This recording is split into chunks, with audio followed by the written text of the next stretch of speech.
Hey guys, tonight we sit by a hearth that has grown cold, listening to the quiet hum of a lullaby sung to a sleeping child, a sound of gentle defiance against a world that offered very little comfort, as we uncover the hidden resilience of single mothers in the medieval world. So, before you get comfortable, take a moment to like the video and subscribe, but only if you genuinely enjoy what I do here. And let me know in the comments where you're tuning in from and what time it is for you. It's always fascinating to see who's joining us from around the world. Now dim the lights, maybe turn on a fan for that soft background hum, and let's ease into tonight's journey together. In the lands of medieval Europe, life was shaped by the seasons and the soil. For a household that had lost its man, these cycles became harder. The structure of the family was a working unit. A husband, a wife, and their children each had tasks tied to the land, the home, and the village. The man's labour in the fields or a workshop brought in the main source of food or coin. His physical strength was a tool for ploughing, building, and defence. When the man was gone, the household lost more than a person. It lost its primary labourer and its public voice. The woman, now a widow, stood at the head of a broken working unit. Her legal standing shifted. She might have rights to a portion of the land or property, called a dower, but she often had to depend on male relatives or the local lord to see those rights enforced. The daily work of the household did not stop, but the means to perform it were cut in half. The pressures on this new household were immediate and unrelenting. The roof still needed mending against the persistent rain. The fire still needed a constant supply of fuel gathered from the woods, and the children still needed to be fed from a larder that was no longer being replenished. Without the man's labour, these tasks fell entirely to the woman and any older children. The physical work of hauling water, grinding grain, and tending a garden plot was now added to her existing duties of cooking, mending, and childcare. The world outside the cottage door also changed. A household led by a woman was seen as vulnerable. It had less standing in village disputes and less power to negotiate with the lord of the manor or the tax collector. The woman had to navigate a world where decisions were made by men, for men. Her survival and that of her children depended on her ability to manage the resources she had left and to find new ways to provide. The stone does not change, and the path is worn smooth by daily passage. The work is constant. From the perspective of the other villagers, the widow's cottage was a place of uncertainty. It was a gap in the community's fabric. Neighbours might offer help, sharing a portion of their bake or sending a son to help mend a fence. This charity was a core part of village life, rooted in the teachings of the church and the practical need for mutual support. But this support was not guaranteed. Resources were scarce for everyone. A family struggling to feed its own children had little to spare. The widow's household could be seen as a drain on the village. The help offered was often balanced against the perceived worthiness of the woman. A woman seen as pious and hard-working was more likely to receive aid than one who was not. The parish church was a central institution in the village. It was a source of spiritual guidance, but also a source of material aid. The priest might distribute alms, small amounts of food or money collected from the community. On feast days, the church might provide a meal for the poor. For a woman alone, the church was one of the few formal structures she could turn to for help. This help was limited. The parish itself was often poor. The alms it could offer were small, enough for a day, but not enough for a season. The woman could not rely on charity alone. She had to find work. Her options were limited to tasks considered women's work: spinning wool, brewing ale, baking bread for others, or taking in laundry were common paths. This work was often done from her own small home, fitting it in around her other duties. The sky is the same grey in winter as it is in spring. The mud is the same. The cold is the same. The cottage itself was a simple structure. The walls were often wattle and daub, a mix of woven lattice and sticky mud, clay and straw. The roof was thatch, made of bundled reeds or straw. These materials were effective when new, but they required constant upkeep. The daub would crack and crumble, letting in the wind and rain. The thatch would rot and leak, needing to be replaced every few years. Maintaining the home was a heavy burden. A man's strength was needed to cut and haul timber for repairs, or to climb onto the roof to replace the thatch. A woman alone had to find other ways.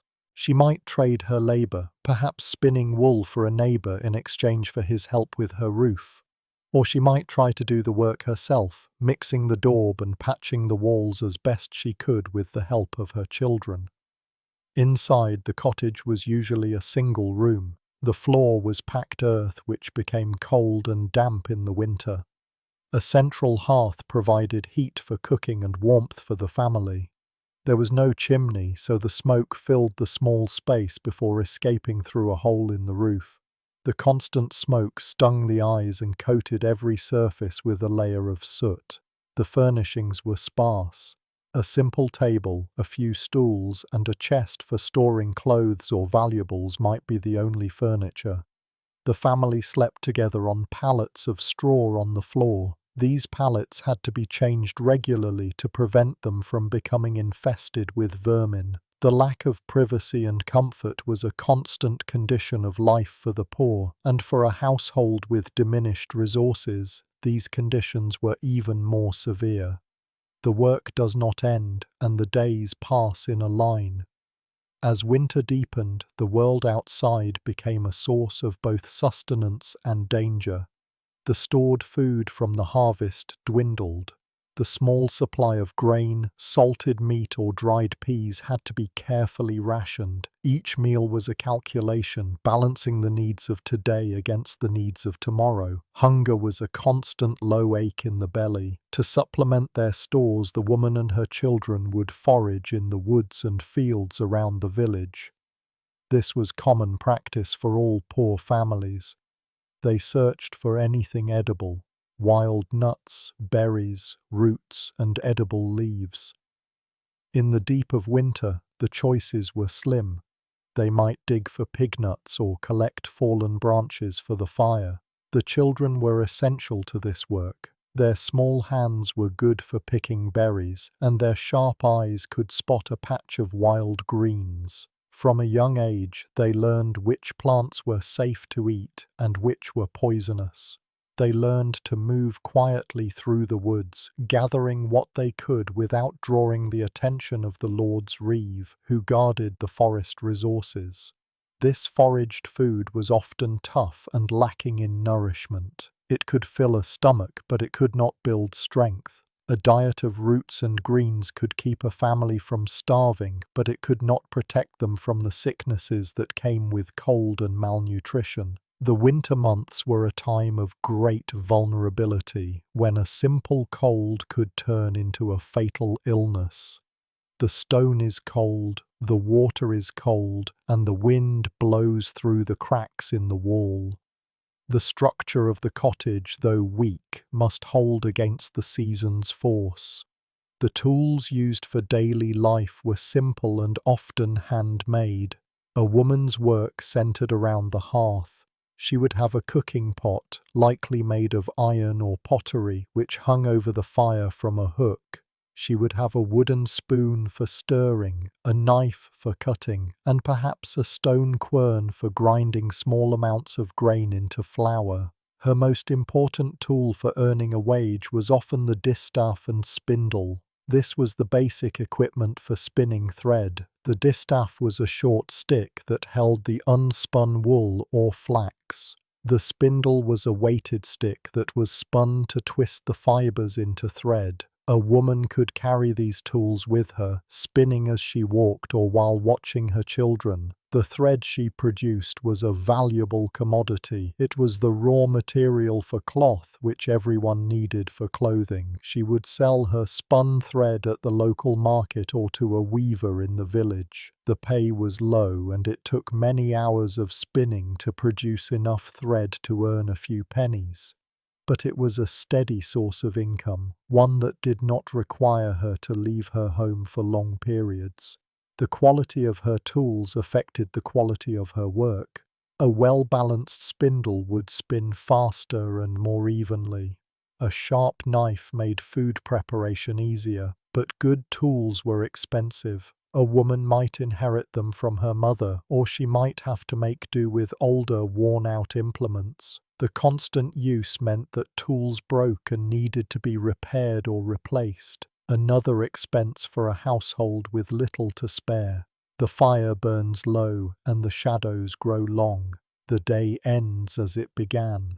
When the weather turned warmer with the coming of spring, new types of work became available. The planting season required many hands in the fields. While the heavy work of ploughing was done by men and oxen, women and children were hired for tasks like sowing seeds, weeding, and scaring birds away from the new crops. This work was physically demanding. It meant long hours spent bent over in the fields, under the sun or in the rain. The pay was still low, often just a portion of the harvest or a few coins a day, but for a woman struggling to feed her family, any work was welcome. It was a chance to earn a little extra to see them through until the harvest. The commons, the shared land of the village, were another important resource. Here, she could graze a cow or a few goats, if she was fortunate enough to own any. The milk from these animals was a vital source of protein and fat for her children. She could also make butter or cheese to sell at the market. Access to the commons was not always guaranteed. As land became more valuable, lords and wealthy peasants sometimes tried to enclose the common lands for their own use. A widow with her weak social standing would have little power to resist such a move. The loss of access to the commons could be a devastating blow, removing a key part of her survival strategy. The work begins each day, but the work is not finished. The earth itself feels unyielding. As her children grew, their roles in the household economy became more defined. A young boy might be sent to work as a shepherd, watching the village flock. It was a lonely job, but it meant one less mouth to feed at home, and he might earn a small wage or a portion of the flock's increase. A girl would learn the skills of running a household from her mother. She would learn to cook, to spin, to mend clothes, and to tend the garden. These were the skills she would need to one day run her own household. Her labor was essential to her mother's survival. She helped with childcare, freeing her mother to take on more wage-earning work. The weight of this labor was not measured in coin, but in the continued existence of the family unit against the constant pressures of poverty and loss. The goal for many widows was to see their children reach an age where they could support themselves. A son might become an apprentice to a craftsman or find work as a farm laborer. A daughter's best hope was often to marry. A good marriage would provide her with security and a new household to belong to. But this was not always possible. Without a dowry, a portion of land or money to bring to a marriage, a girl's prospects were limited. She might have to enter into service, working as a servant in a wealthier household. This provided her with food and lodging, but it was a life of hard work and low status. The earth receives the seed and the dead with the same indifference. In the towns and cities, a different set of opportunities and dangers existed for a woman alone. A town was a place of more people, more work, and more anonymity. A woman might find work as a servant, a laundress, a seamstress, or a market seller. The guilds, which controlled most skilled trades, rarely admitted women, but there were exceptions, especially for widows of guild members. The pay for a full night of spinning is a small handful of coins, sometimes not even coins but a measure of flour. This amount is never enough to feed the children for more than a day. The work eats into the hours needed for sleep, leaving the body tired and the mind slow. The fingers ache from the constant motion, and the eyes strain in the poor light of a tallow lamp. This payment is not a wage for a good life, but a defense against the next day's hunger.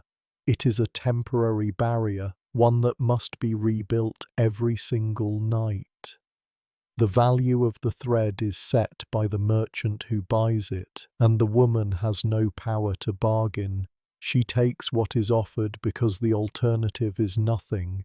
The constant worry about food becomes a physical presence in the small cottage. It is a coldness that the fire cannot touch, a gnawing emptiness in the stomach even after a meal has been eaten. Every decision is weighed against this hunger. A worn-out pair of shoes cannot be replaced because the cost is a week's worth of bread. This anxiety lives in the silence between words. It is seen in the way the children look at the last piece of bread on the table. It is felt in the thinness of their limbs and the paleness of their faces. The woman learns to eat less, to give her share to the children, telling them she is not hungry.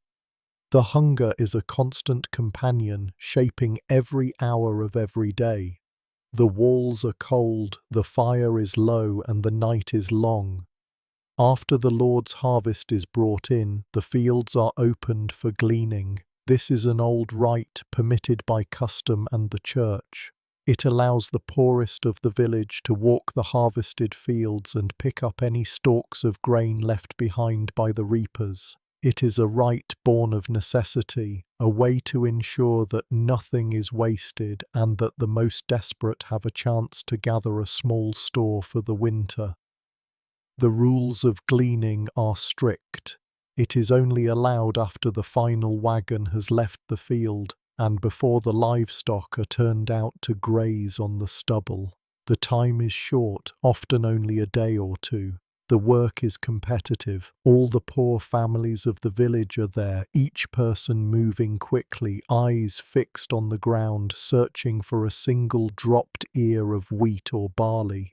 The woman and her older children join the others at the edge of the fields, waiting for the signal. They carry sacks made of rough cloth. When the reeve gives the word, they move out across the stubble, bending and gathering. The work is back-breaking. The sun beats down or a cold wind blows across the open land. Each stalk is a small victory. They are gathered into a bundle and the bundle is placed in the sack. By the end of the day, a family might have enough to fill a small sack. This grain is precious. It will be threshed by hand, winnowed in the wind, and ground into flour. It is a tiny addition to the winter stores, won through hard labor. The fields are empty now, the ground is hard and the sky is grey. When the first true snow falls, it changes the world. It comes down silently in the night, and in the morning the village is covered in a thick white blanket. The snow muffles sound, creating a deep quiet. It seals the paths and makes travel difficult. The village becomes more isolated, cut off from the nearest town. The beauty of the snow is a danger. It covers the last of the fallen branches needed for firewood. It makes it impossible to forage for roots or late berries. The snow is a wall, locking the household inside its own small struggle. The hunger remains. The snow deepens, and the world shrinks to the size of the small cottage. The cold seeps through the wattle and daub walls of the cottage, a persistent, damp chill that finds its way into bones and joints. The cold has a direct effect on the health of the children. They huddle together for warmth under a single thin blanket. Their breathing becomes shallow and raspy in the frigid air. A cough that starts in the autumn can linger all winter, growing deeper and more painful. Their small bodies have little fat to protect them from the cold. Without enough food, their resistance is low. A simple cold can turn into a lung sickness. The woman watches them constantly, feeling their foreheads for fever, listening to their breathing as they sleep. The fear of sickness is as constant as the fear of hunger. In the cold, quiet dark of a winter night, a child's cough is the loudest sound in the world. For such sicknesses, there are folk remedies. These are passed down through generations, a mixture of practical knowledge, herbalism, and superstition. The woman knows which plants to look for and how to prepare them. This knowledge is her only medicine. There is no physician for the poor, only the wisdom of the village. She searches for the dried stalks of yarrow left over from the summer, or the roots of comfrey that can be dug from the frozen ground. She knows which barks can be boiled to make a tea to soothe a cough, and which leaves can be made into a poultice to draw out infection. The numbers of the sick are counted silently by each household. This system of medicine is tied to the land and the seasons. It is all she has. In the dead of winter, finding these herbs is difficult. The woman must remember where she saw them growing in the summer and dig through the snow to find them. She might trade a bit of thread for a bundle of dried herbs from a neighbor who had the foresight to gather them in the autumn. Once gathered, the herbs are prepared with care. Roots are washed and chopped, leaves are crushed, barks are simmered in water over the fire. She makes a poultice by mixing the crushed herbs with hot water and a little flour to make a paste. This is spread on a piece of cloth and applied to the child's chest to ease their breathing.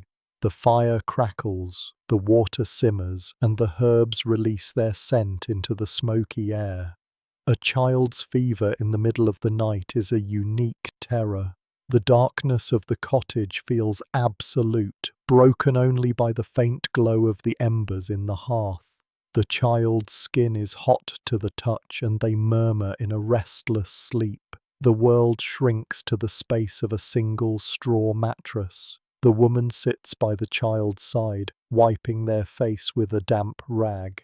There is nothing to do but wait and pray. She listens to every breath, alert for any change. The silence of the sleeping village outside feels immense and indifferent. Inside the cottage, the only reality is the child's labored breathing and the pounding of her own heart. The stone changes when it is ground to powder for a remedy. From the village, a different perspective exists. The healer, an older woman who has seen many such fevers, is summoned not with coin but with a plea. She arrives with a small bundle of dried herbs and a knowledge of signs. She does not offer comfort, only observation. She looks at the child's eyes, listens to the chest, and smells the breath. Her methods are ancient. She may recommend a specific tea or a change in the poultice. She may also speak of balancing the body's humours, of letting a small amount of blood to release the heat of the fever. Her presence is both a hope and a sign of the severity of the illness. Her payment will be a small share of the family's next meagre meal if the child survives. The shadows dance on the walls as the child breathes and the night wears on. The priest represents another system of aid. His concern is for the soul. He may visit the cottage, bringing with him the scent of incense and the authority of the church. He will pray over the sick child, anointing them with holy water. His words speak of suffering as a test of faith and of the rewards of the afterlife. This spiritual comfort is offered freely, but it does not fill an empty stomach or warm a cold room. The church also distributes charity, but its resources are limited. The priest must decide who is most deserving among the many poor of the parish. A widow with children is a high priority, but the aid is small.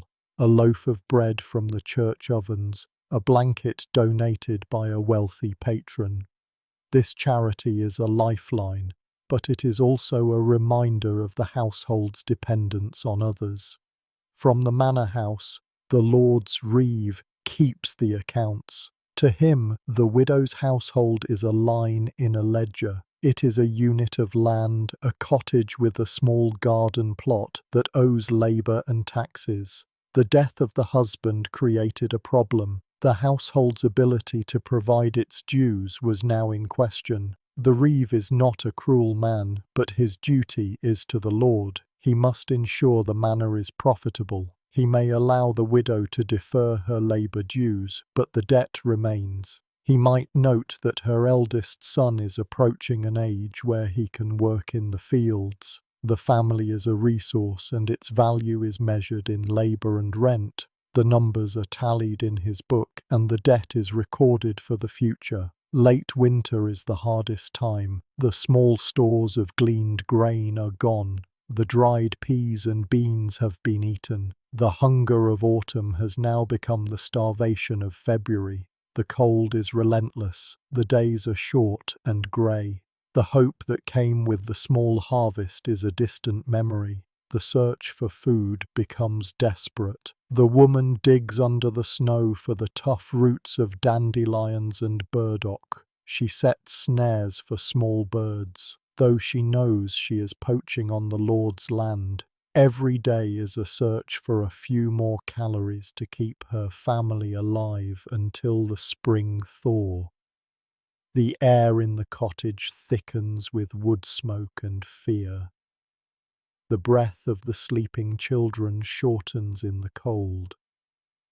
This is the time known as the hungry gap. It is the period between when the winter stores run out and the first spring crops can be harvested. For the poor, this gap is a chasm. The faces in the village grow thinner. The death bell from the church tower rings more often, especially for the very young and the very old. The collective strain settles over the community. There is less to share. Neighbour turns away from neighbour. The bonds of community are tested by shared desperation. Each household must look to its own survival. The woman feels this isolation keenly. She is responsible for her children, and there is no one else to turn to. The ground is frozen and the hunger deepens. The Lord's woods border the village. They are a source of firewood, nuts, and game, but they are not common land. The wood belongs to the Lord, and taking it is a crime. The woodward, an officer of the manor, patrols the forest to prevent poaching and theft. On the coldest nights, the need for fire outweighs the fear of punishment. The woman goes out after dark, moving silently through the trees, gathering fallen branches. The work is slow and dangerous. A snapping twig can sound as loud as a gunshot in the frozen quiet. She carries the wood on her back, hurrying back to the cottage before dawn. When the blacksmith's hammer falls, a spark flies into the darkness of his forge. If caught, the punishment is swift and public. The woodward would bring her before the manorial court. The penalty for taking wood might be a fine she could never pay, or a day in the stocks. The public shame is part of the punishment, a warning to others. The wood she gathered would be confiscated. The woodward sees this not as a matter of survival, but of law. The Lord's property must be protected. He sees the villagers as thieves who would strip the forest bare if given the chance. He does his job with a cold efficiency. He knows their tracks in the snow. He knows their hiding places. His own livelihood depends on his vigilance. The moon is hidden by clouds. The trees are bare, and the risk is great. The carter is a man who moves between worlds. He drives his cart and team of oxen along the muddy tracks that connect the villages and towns. He is an outsider, a temporary visitor. When he stops in the village, he brings news of the outside world, of wars, of plagues, of the price of wool in the city. He sees the village with fresh eyes. He notes the thinness of the people and the silent shuttered cottages. He sees the widow and her children as part of this landscape of poverty. He may feel a moment of pity, but he is a man of business. He is here to trade, not to offer charity. His cart is filled with goods the villagers need but can rarely afford: salt, iron tools, finished cloth. The woman might approach him with a small offering to trade. A well-spun length of thread might be bartered for a handful of salt. Salt is essential for preserving what little meat they might get, and for adding flavor to their monotonous diet of gruel. The transaction is brief and practical. The carter assesses the quality of her thread. He measures out the salt. No words are wasted. For him, it is one of many such trades in a long day. For her, this small amount of salt is a treasure, a significant improvement in their quality of life for the coming weeks. The wheels of his cart are mired in mud, the oxen are patient, the trade is made. The first thaw of spring is not a gentle arrival, it is a messy, chaotic process. The snow melts, turning the frozen ground into a thick, clinging mud. The village lanes become impassable rivers of muck. The thatch on the cottage roof, damaged by winter storms, leaks constantly, dripping cold, dirty water onto the floor below. This dampness is pervasive. Bedding is always slightly wet. Clothes never feel fully dry. The constant chill of the damp air seeps into everything. Mold grows on the walls. The smell of wet earth and decay fills the small cottage. While the worst of the cold has passed, the dampness brings its own misery. The thaw also releases the sicknesses that have been dormant during the deep freeze. The water sources, shallow wells and streams, are contaminated by the runoff from the fields and animal pens. This leads to outbreaks of dysentery and other stomach ailments, what they call the flux. This spring sickness spreads quickly through the weakened population. It is especially dangerous for children who dehydrate rapidly. The woman now faces a new threat. She boils all the drinking water, a precaution she knows can help, but it uses precious firewood. The arrival of spring, so longed for during the winter, is not a time of relief but a time of new dangers. The water rises in the streams and the mud remains for weeks. The gravedigger's work follows the seasons. He is busiest in the late winter and early spring.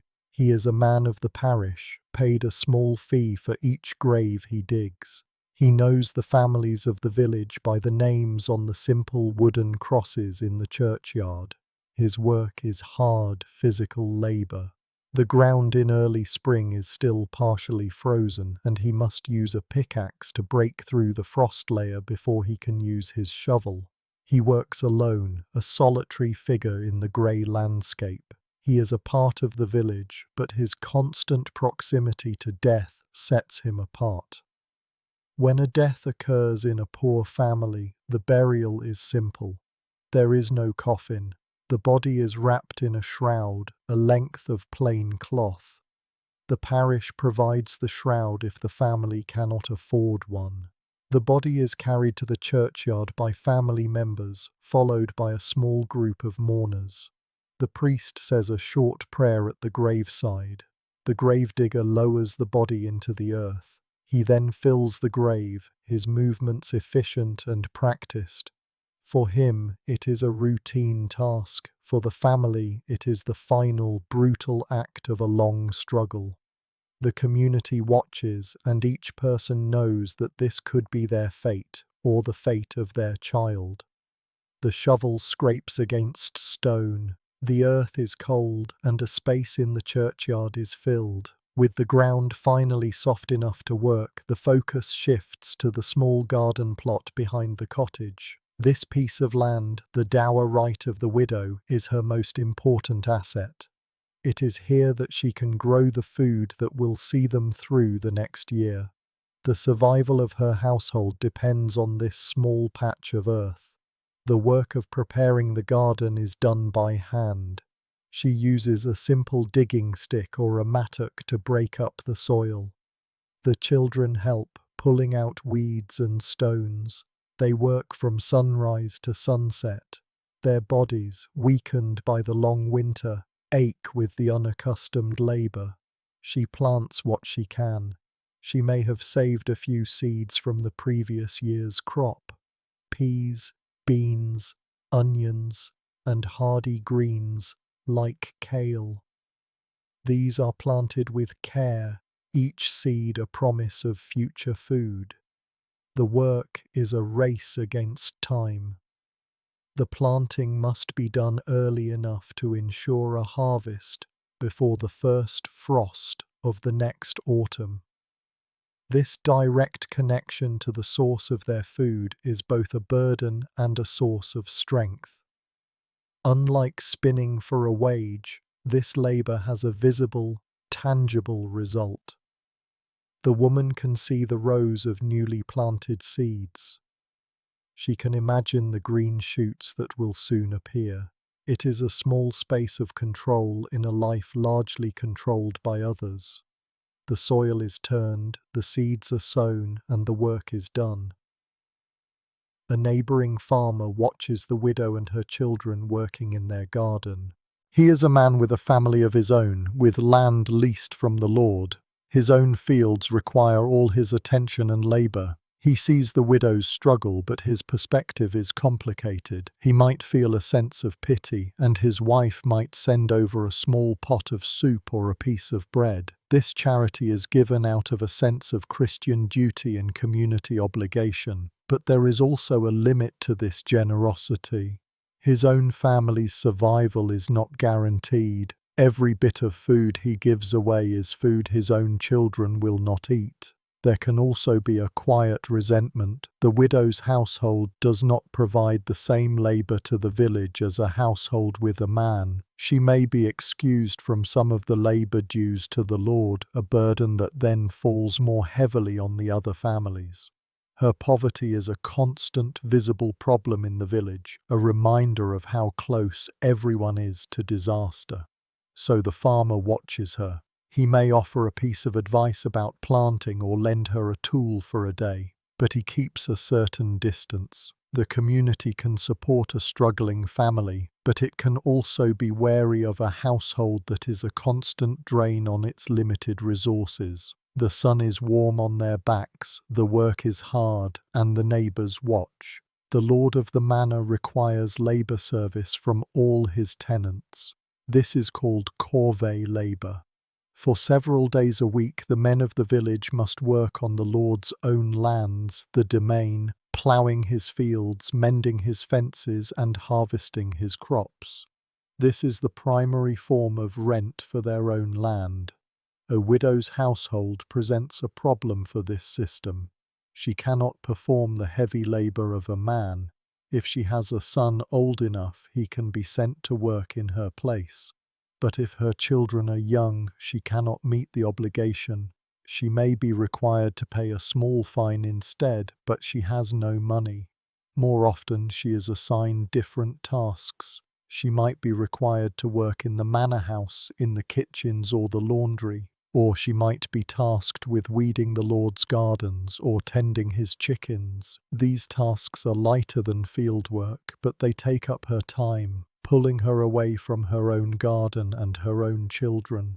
When she enters the manor gate, the gate closes behind her, and the count of her owed labor is updated by the reeve. This obligation is non-negotiable. Failure to perform the required labor can result in punishment, including the loss of her cottage and land. The woman must balance the needs of her own household against the demands of the Lord. It is another layer of pressure, another claim on her limited time and energy. The Lord's fields are vast, and his work is owed. The Lord demands his due. By early summer, the garden is a patch of green. The beans have climbed their poles, the onions have pushed their shoots above the ground, and the kale is ready for its first picking. This is a time of cautious optimism. The threat of immediate starvation has receded. There is food, fresh and green, to supplement the meager diet. The work is now one of maintenance. The woman and her children spend hours every day weeding the plot by hand. Weeds compete with the crops for water and sunlight, and they must be removed constantly. They also watch for pests, slugs, caterpillars, and birds that can ruin a crop in a single day. This period offers a brief respite from the constant anxiety of the winter. The days are long and warm. The children can play outside. The cottage doors can be left open to the sun. There is a sense of life and growth that was absent during the frozen months. But the future is never far from her mind. She knows that this small harvest must be carefully managed. Some will be eaten fresh, but most must be preserved for the coming winter. The beans will be dried, the onions will be stored, the roots will be packed in sand in the cellar. The work of survival is cyclical, and the preparations for the next winter begin in the middle of summer. The sun is high in the sky, the leaves are green, and the garden grows. The tithe barn stands near the church. It is a large, sturdy building, often better constructed than the villagers' own homes. It is here that the church's share of the harvest is stored. The law of the church, supported by the Lord, requires every family to give 1/10 of their produce as a tithe. This applies to everything: 1/10 of the grain from the fields, 1/10 of the hay from the meadows, 1/10 of the lambs from the flock. For the widow, it means 1/10 of the produce from her small garden, 1/10 of her beans, 1/10 of her onions, 1/10 of every single thing she grows. The collection of the tithe is overseen by the priest or his agent. They are meticulous. They count the sheaves of wheat in the field, the chickens in the yard, the vegetables in the basket. There is no room for negotiation. The tithe is a divine right, a payment owed to God.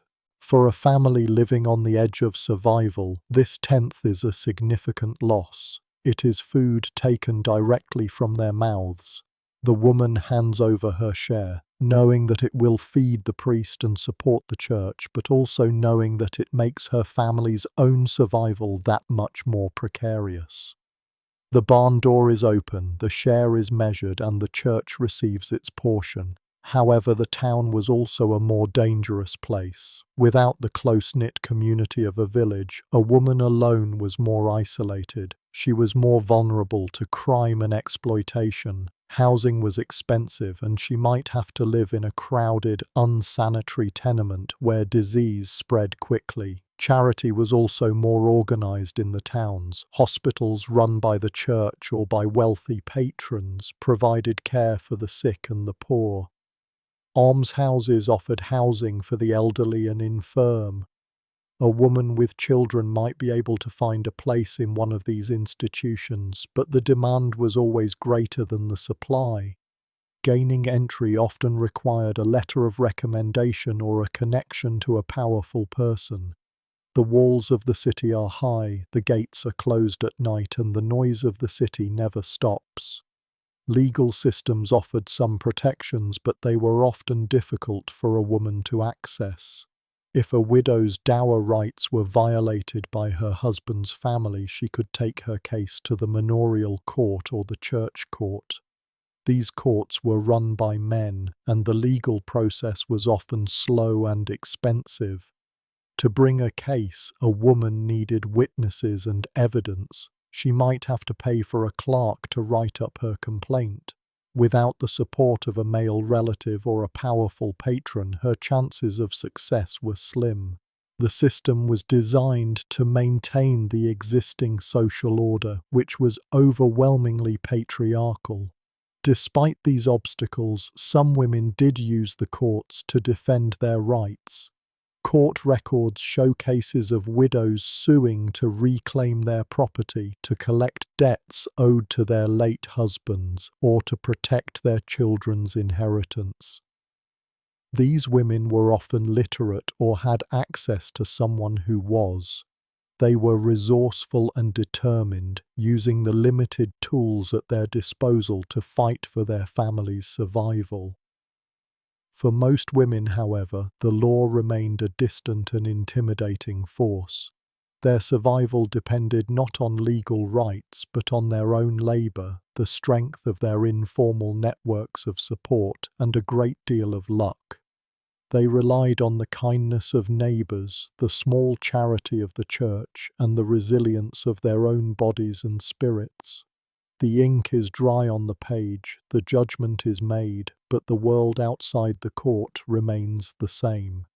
The cycle of the year continued, bringing its own set of tasks and challenges. The harvest season was a time of intense labor for everyone, including the widow and her children. They would work in the fields, reaping the grain with sickles. It was back-breaking work, but it was also a time of relative plenty. As part of the village poor, a woman had the right of gleaning. After the reapers had finished their work, the poor were allowed to go into the fields and collect any fallen ears of grain that had been left behind. This was a critical source of food for the winter. A woman and her children might spend days gleaning, slowly filling a sack with the precious grain. The grain they collected would be threshed to separate the kernels from the stalks. Then it would be taken to the Lord's mill to be ground into flour.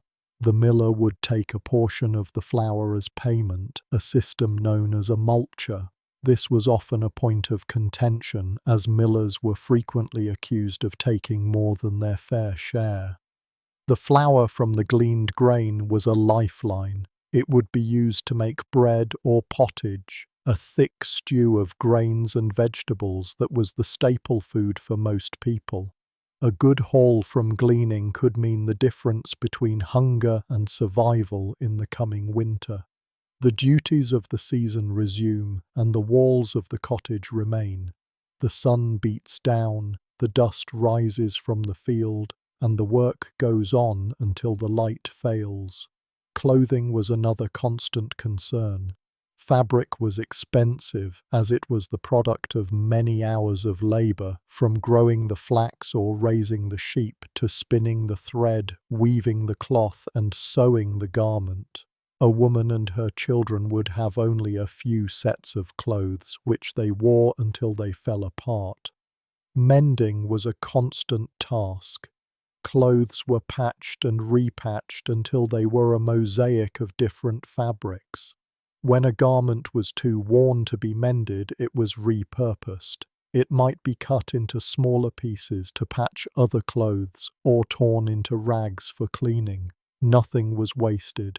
A woman's own skill with the needle was essential. She would spin her own thread, and perhaps even weave simple cloth if she had access to a loom. She would sew all the clothes for her family by hand.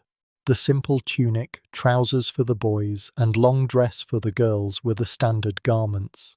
In winter they would wear cloaks of thick, coarse wool to protect against the cold. Shoes were a luxury. Many poor people, especially children, went barefoot for much of the year. When they did have shoes, they were simple leather turn shoes which wore out quickly on the rough ground. Keeping a family clothed was a never-ending cycle of making and mending. The thread is thin, the needle is sharp, and the fingers are calloused from the work. The social life of the village offered moments of respite from the daily grind. Feast days, dictated by the church calendar, were times of celebration. The entire village would gather for a special mass, followed by food, drink, and dancing. These were rare opportunities for the poor to enjoy a full meal and a break from their labor. A widow's participation in these events could be complicated. She was a part of the community, but also apart from it. She was a woman without a male protector, which could make her an object of pity, suspicion, or unwanted attention. She had to navigate these social gatherings carefully, maintaining her reputation while also partaking in the communal life. Weddings and baptisms were other important social occasions. They reaffirmed the bonds of kinship and community. A widow and her children would attend these events, bringing a small gift if they could afford it. Their presence was a part of the web of social obligations that held the village together. These moments of community were important for morale. They reminded people that they were part of something larger than their own household and their own struggles. For a woman raising children alone, these reminders were a source of strength, a brief lifting of the heavy burden she carried every day. The music plays, the people dance, and for a day, the worries are set aside. The health of the family was a constant source of anxiety. Without access to formal medicine, illness and injury were treated with home remedies and traditional knowledge. A woman would have a store of knowledge about the medicinal properties of herbs and plants, passed down from her mother and grandmother. She would know which herbs to use for a fever, which to use for a cough, and which to use to soothe a wound. She would gather these herbs from the fields and woods, drying them and storing them for when they were needed. This knowledge was a vital part of her skill set as the head of a household. Serious illness or a major injury, however, was often a death sentence. A broken bone that did not heal properly could leave a person unable to work for life. A deep cut could become infected, leading to a slow and painful death. Childbirth was also a time of great danger for both mother and child. The local church might offer some comfort in the form of prayers and last rites. Some monasteries also ran infirmaries where the sick could be cared for, but these were few and far between. For the most part, a family had to face illness on its own, with only their faith and their knowledge of folk medicine to rely on. The loss of a child to sickness was a common tragedy, a deep sorrow in a life already filled with hardship. The body is weak, the fever is high, and the night is long and filled with uncertainty. The relationship with the lord of the manor was a defining feature of life for most villagers. The lord owned the land, and the villagers were his tenants. They owed him rent, usually paid in labour, produce, or coin. They also had to obey the rules of the manor, which were enforced by the lord's reeve. For a widow, navigating this relationship was difficult. She still owed the same rent and services as when her husband was alive. But with her reduced labour force, meeting these obligations was a struggle. She could be fined or punished for failing to perform her required labour days on the Lord's land. If she could not pay her rent, she faced the threat of eviction. The loss of her home and the small plot of land attached to it would be catastrophic. It would leave her and her children homeless, with no way to support themselves. This fear was a constant background presence in her life. Some lords were more lenient than others. A lord might reduce a widow's rent or excuse her from some labour services, especially if she had young children.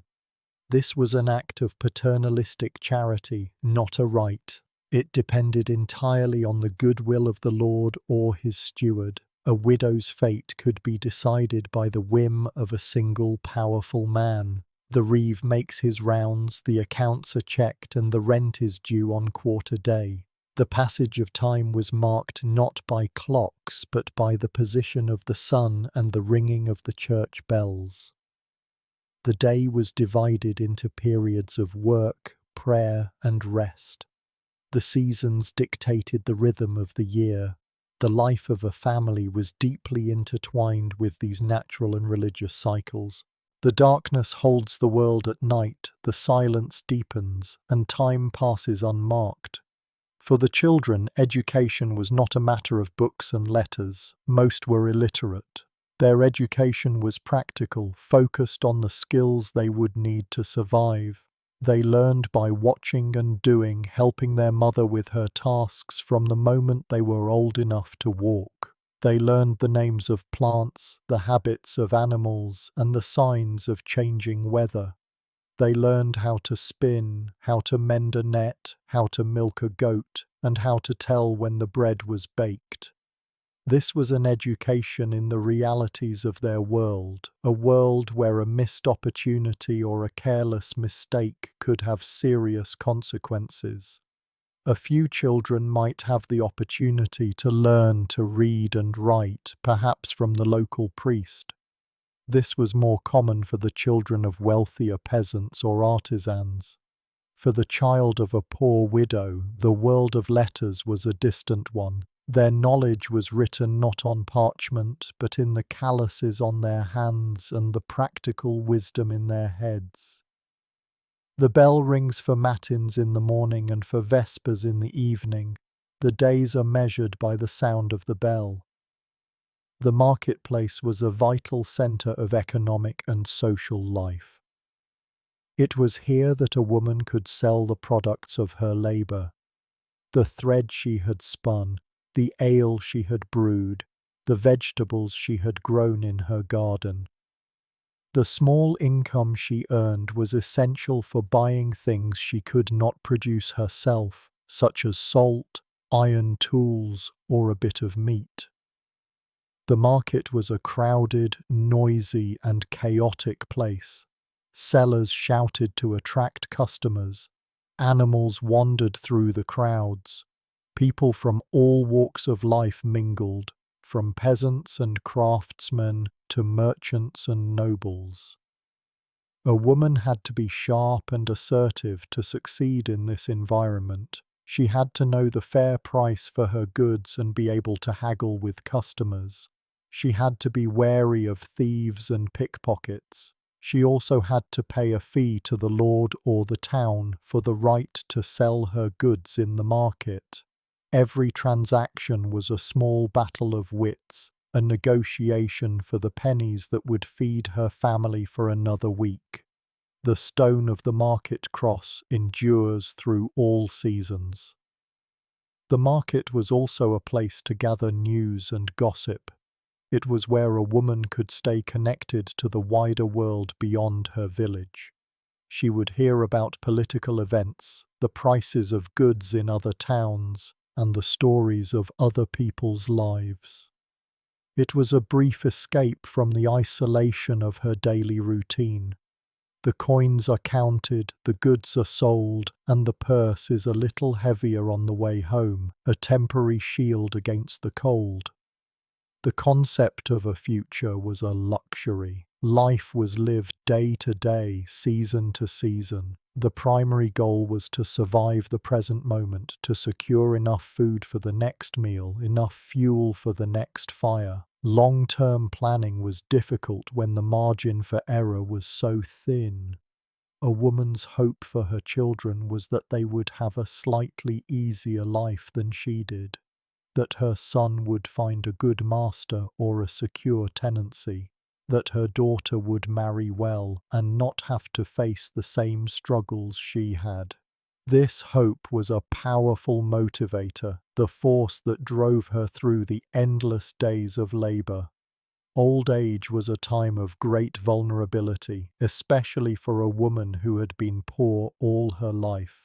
Without children to support her, an elderly widow faced a grim future. She might have to rely on the charity of the parish, or she might end up as a homeless beggar. This is why the family unit was so important. Children were not just a source of labor in their youth, they were a form of social security for their parents in old age.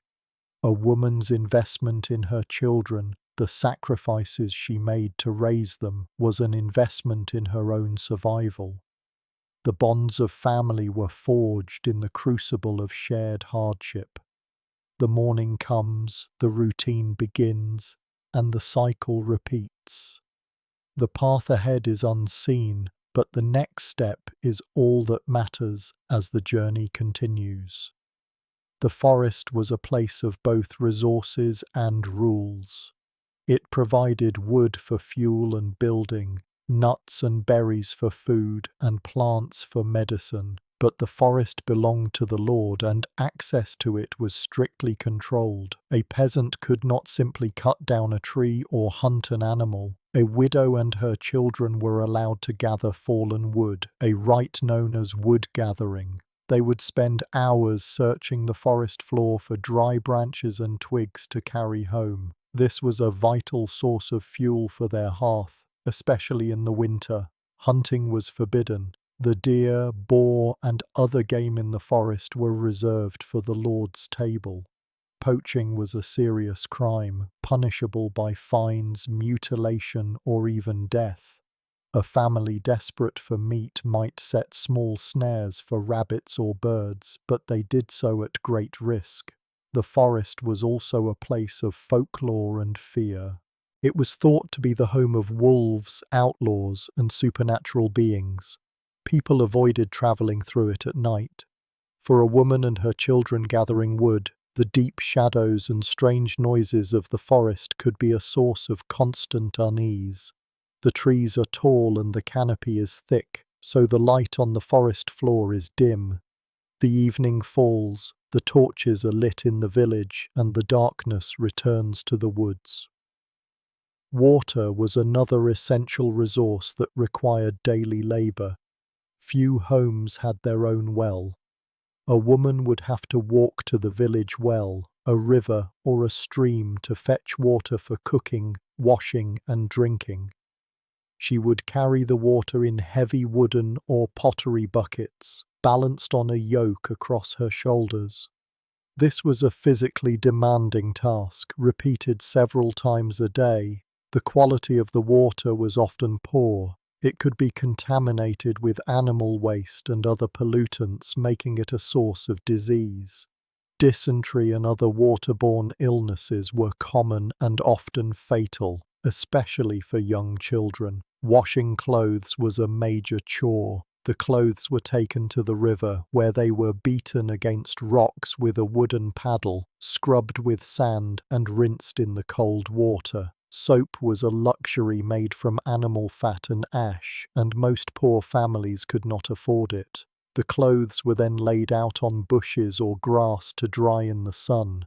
The daily struggle for clean water was a fundamental part of a woman's work. It was a task that was never finished, a constant effort to maintain a basic level of hygiene for her family in an often unsanitary world. The bucket is heavy, the path is muddy, and the water sloshes over the rim with every step. The social hierarchy was a rigid and ever-present reality. A person's station in life was determined by birth. A peasant was a peasant, a noble was a noble. There was very little opportunity for social mobility. A widow was near the bottom of this hierarchy, a person with few rights and little power.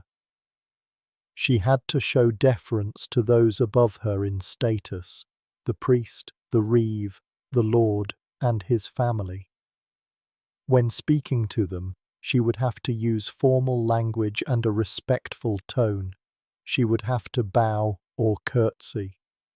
Failure to show the proper respect could result in punishment.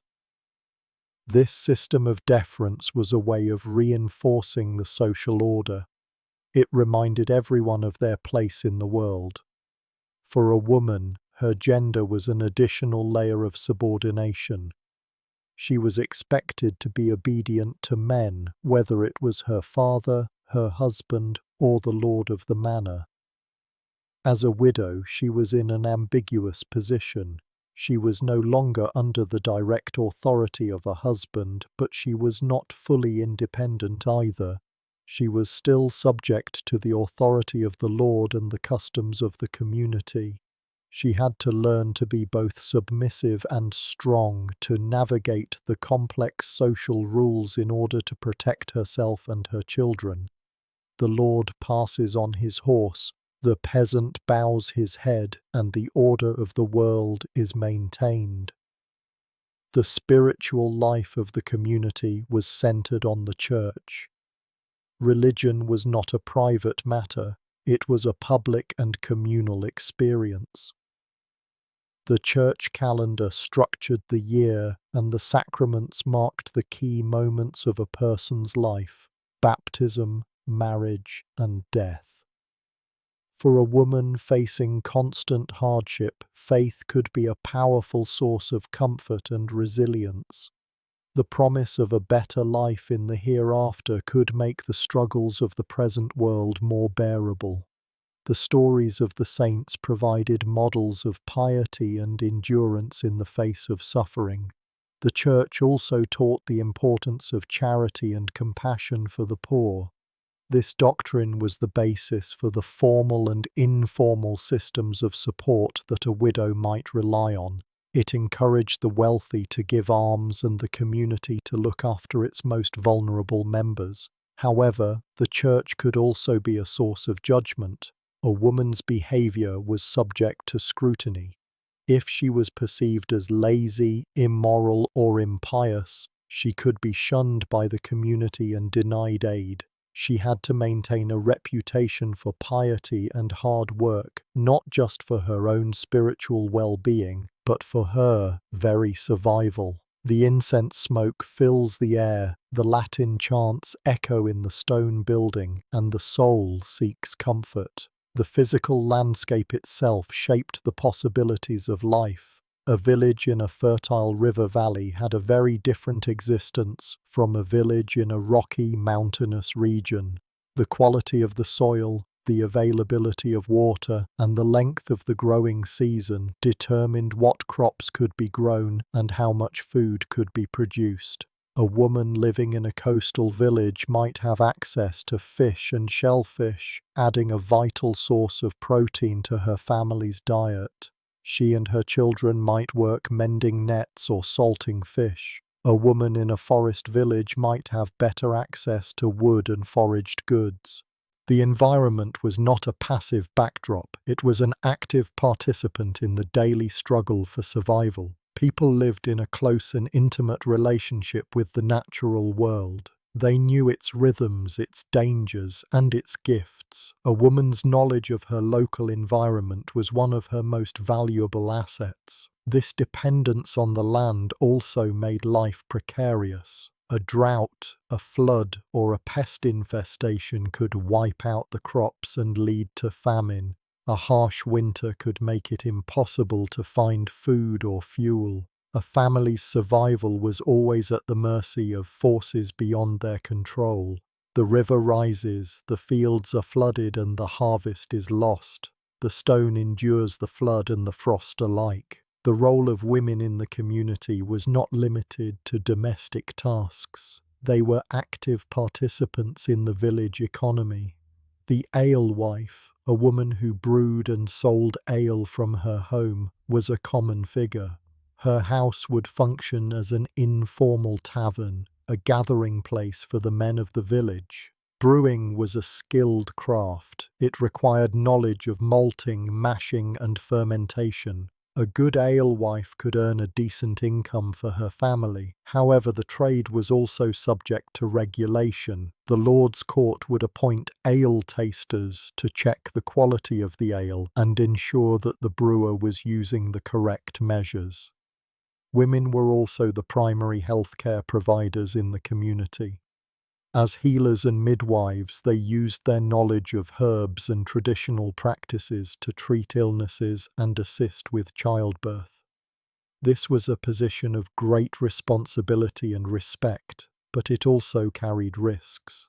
If a patient died, the healer could be accused of negligence or even witchcraft. These roles show that women, even poor widows, were not just passive victims of their circumstances. They were resourceful and skilled individuals who found ways to contribute to the community and provide for their families. They carved out niches for themselves in the local economy, using their knowledge and labor to create a measure of security in an insecure world. The sign of the ale stake hangs outside the door, and the men gather for a drink after a day's work as the alewife measures out the ale. The children's world was a mix of work and play. From a very early age, they were expected to contribute to the household. They fetched water, gathered firewood, weeded the garden, and looked after their younger siblings. Their labor was not optional, it was essential, but they were still children. In the brief moments between their chores, they would find time to play. They would play with simple toys made from wood or cloth. They would play games of tag and hide and seek in the fields and laneways of the village. Their laughter was a sound of resilience in a harsh world. Their childhood was short. By their early teens, they were considered young adults, expected to take on a full share of the workload. For many, this meant leaving home to work as a servant or an apprentice. They would send a portion of their meager earnings home to help support their mother and younger siblings. The bond between a mother and her children was forged in this environment of shared struggle.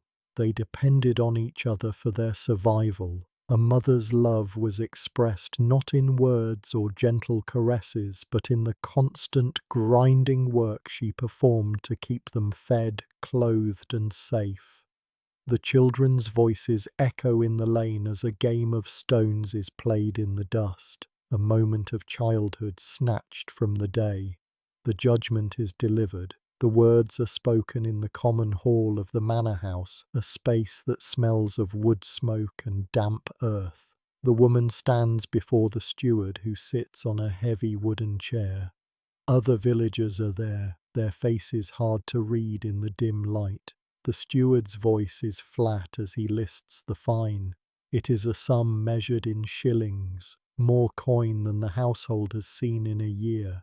The fine is a weight that settles on the woman's shoulders. It is a debt not just to the manor but to the community. Failure to pay means losing what little she has. The small plot of land that provides their vegetables, the single pig that eats the scraps, the tools her husband left behind. These things can be seized. The law of the manor is clear. A debt must be paid, in coin or in goods. The law does not account for a harvest that was poor or a winter that was long. It does not see the worn hands or the tired faces of the children. It is a set of rules, written down by scribes in a ledger book. The steward's duty is to enforce these rules. He is the Lord's man, and his own position depends on his ability to collect the manor's dues. He looks at the woman, but he sees a name in a book with a debt next to it. The silence in the hall is heavy. The matter is concluded. The other villagers begin to shuffle out, their own work waiting for them. The day does not stop for one woman's trouble. The path back to the cottage is familiar, but it feels different. Every stone, every rut in the dirt is a reminder of the world that now presses in. The small home, once a place of shelter, now feels like a trap. The walls are thin, made of wattle and daub, and they cannot keep out the judgment of the village or the demands of the manor court. Inside, the fire is low. The work of the day is undone. The grain for the evening meal needs to be ground. The water needs to be fetched. But the woman's hands feel heavy, unable to perform the familiar tasks. The children are quiet, watching her. They do not understand the meaning of the fine, but they understand the stillness that has fallen over their home. The feeling is one of being cornered. The options are few, and all of them are hard. She could beg for mercy from the Lord, but he is a distant figure who rarely visits the manor. She could ask for help from her husband's family, but they have their own households to feed. The web of community support is strong, but it can be strained by a debt that is too large. The walls hold the silence and the time passes slowly. The weight of the judgment is a cold thing in the center of the chest. It is a feeling of injustice, that the rules were not made for people like her. The law was a tool for the powerful, to protect what they had. For the poor, it was a weapon that could take everything away. An older widow from the village arrives at the cottage. She does not knock, but enters quietly, as is the custom. She is a woman whose face is a map of hard seasons. She has buried a husband and raised children alone. She understands the world the younger widow now faces. She brings no food, no coin. She brings only her presence and her knowledge. The two women sit together in the dim light. The older one speaks of a time years ago when the steward's own father was a young man. She recalls a favor done for his family, a kindness offered during a time of sickness. It was a small thing, easily forgotten by those who have much, but remembered by those who have little. The currency of the poor is not coin, but memory and obligation. The older widow suggests a path, not a path of defiance, but of quiet appeal. She will go to the steward, not to beg, but to remind. She will speak of old ties, of the way the village families have helped each other through hard times. She will not question the law, but she will appeal to the man behind the role, the man whose family also knows the hardships of this life. This is the power of social capital. It is a fragile power, built on relationships and shared history. It is not written in any law book, but it is understood by everyone in the village. The fire burns, the stone of the hearth warms, and a plan is made. The world outside the village begins to change. The green of summer deepens, then starts to fade.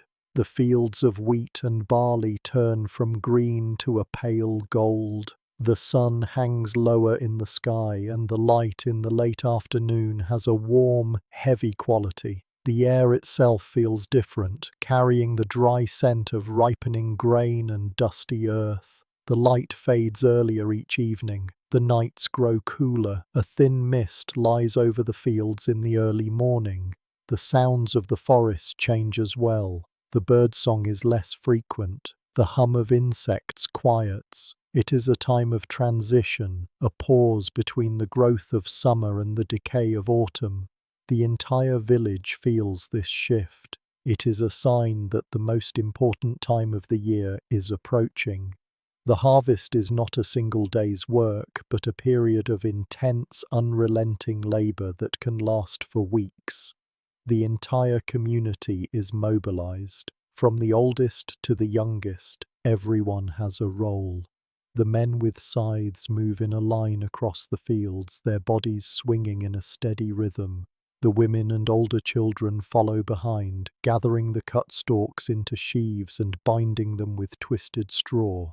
The work begins at sunrise and does not end until the light fails. The sun beats down and the air is thick with dust and the chaff from the grain. Thirst is a constant companion. Water is brought to the fields in wooden buckets, but it is never enough. Muscles ache, backs strain, and hands are cut and blistered by the sharp stalks and the rough twine. The fields are a place of communal effort. The rhythm of the work creates a kind of unity, the steady swish of the scythes, the calls of the workers, the shared meals of bread and ale eaten in the shade of a tree. For a time, the divisions of the village are forgotten. Everyone is working for the same goal, to get the grain in before the autumn rains begin. The reapers move through the fields, leaving behind a stubble of cut stalks. Behind them come the gleaners. These are the poorest members of the community, mostly widows and their children. By custom, they are allowed to go into the fields after the harvest is gathered and collect any stalks that were missed. It is a right protected by tradition, a small measure of charity built into the system. The work of gleaning is slow and backbreaking. The women and children bend over for hours, their eyes scanning the ground for a single stalk of wheat or barley. They gather what they can, tying the stalks into small bundles. It is a meagre amount, not enough to feed a family through the winter, but it is something.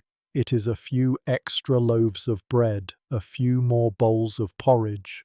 The hunger persists, and the cold of winter endures in memory. The grain that is harvested is brought by cart to the threshing floor, a hard-packed area of earth near the village barns. Here the grain is separated from the stalk by beating it with wooden flails. It is another form of hard, rhythmic labor. The sound of the flails striking the floor echoes through the village from morning to night. The threshed grain is then winnowed. It is tossed into the air with wide, shallow baskets. The wind carries away the lighter chaff while the heavier grains fall back into the basket. It is a skillful process requiring a feel for the wind and a steady hand. The air around the threshing floor is filled with a cloud of fine golden dust that coats everything. The days are long, but the harvest must be brought in.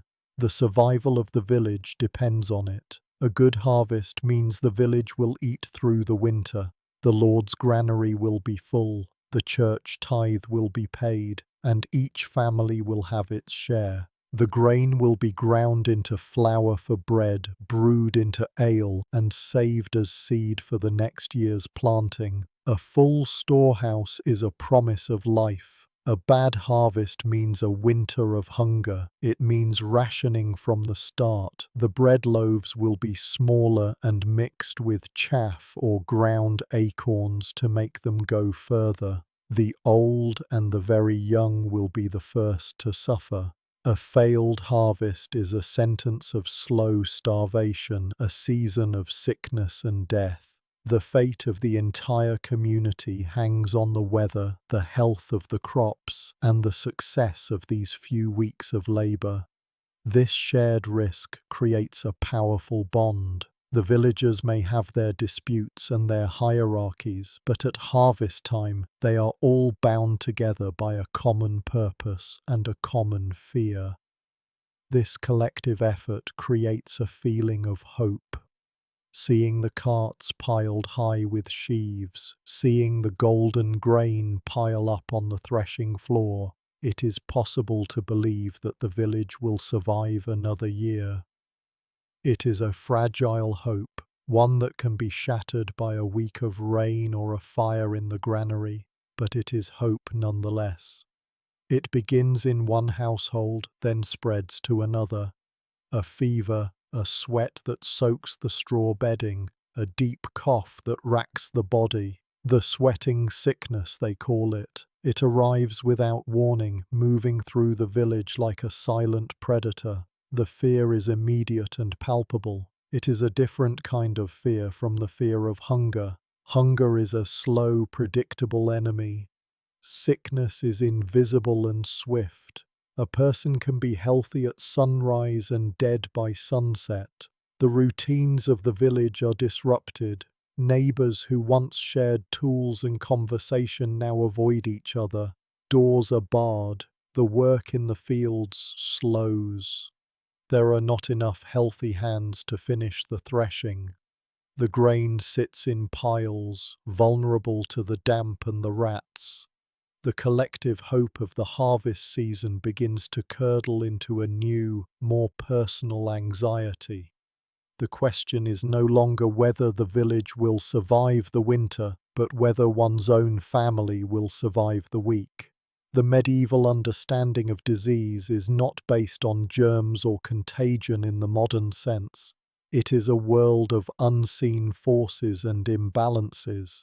Sickness is thought to be caused by miasma, a kind of corrupt air that rises from swamps, garbage pits, or graveyards. People burn bundles of strong-smelling herbs like rosemary and lavender in their homes to purify the air and ward off the sickness. Disease is also seen as an imbalance of the four humours within the body: blood, phlegm, black bile, and yellow bile. A healthy person has these humours in perfect balance. A fever is seen as an excess of blood, while a cough might be an excess of phlegm. The treatments are designed to restore the balance. The healer or physician might recommend bleeding the patient using leeches or a small knife to let out the excess blood. There is another layer of belief, one that is woven into the fabric of daily life. Sickness can be a punishment from God. It can be a sign of divine anger at the sins of an individual or the entire community. The response to an epidemic is therefore not just medical, but spiritual. The priest leads the villagers in processions, in prayers, and in acts of penance, hoping to appease an angry God. The village healer, usually an older woman, uses a different kind of knowledge. Hers is a practical knowledge of herbs and remedies passed down through generations. She knows which plants can soothe a cough, which can reduce a fever, and which can be made into a poultice to draw out infection. The villagers trust her knowledge, for it is rooted in the earth and the traditions of their own people. The routines of life are replaced by the routines of death. The sound of the carpenter's hammer is no longer for mending a fence, but for building a simple wooden coffin. The village priest is busy with last rites and burial services. The church bell, which once marked the hours of the day for work and prayer, now tolls to mark the passing of another soul. The gravedigger's work becomes constant. He is a man set apart from the community by his trade. He handles the dead, and so he is seen as unclean, someone to be avoided. But now his work is essential. He digs the graves in the churchyard, the earth piling up beside the open holes. His face is grim, his movements efficient. He has seen too much of death to be shocked by it. For the single woman, the arrival of sickness is a new level of crisis.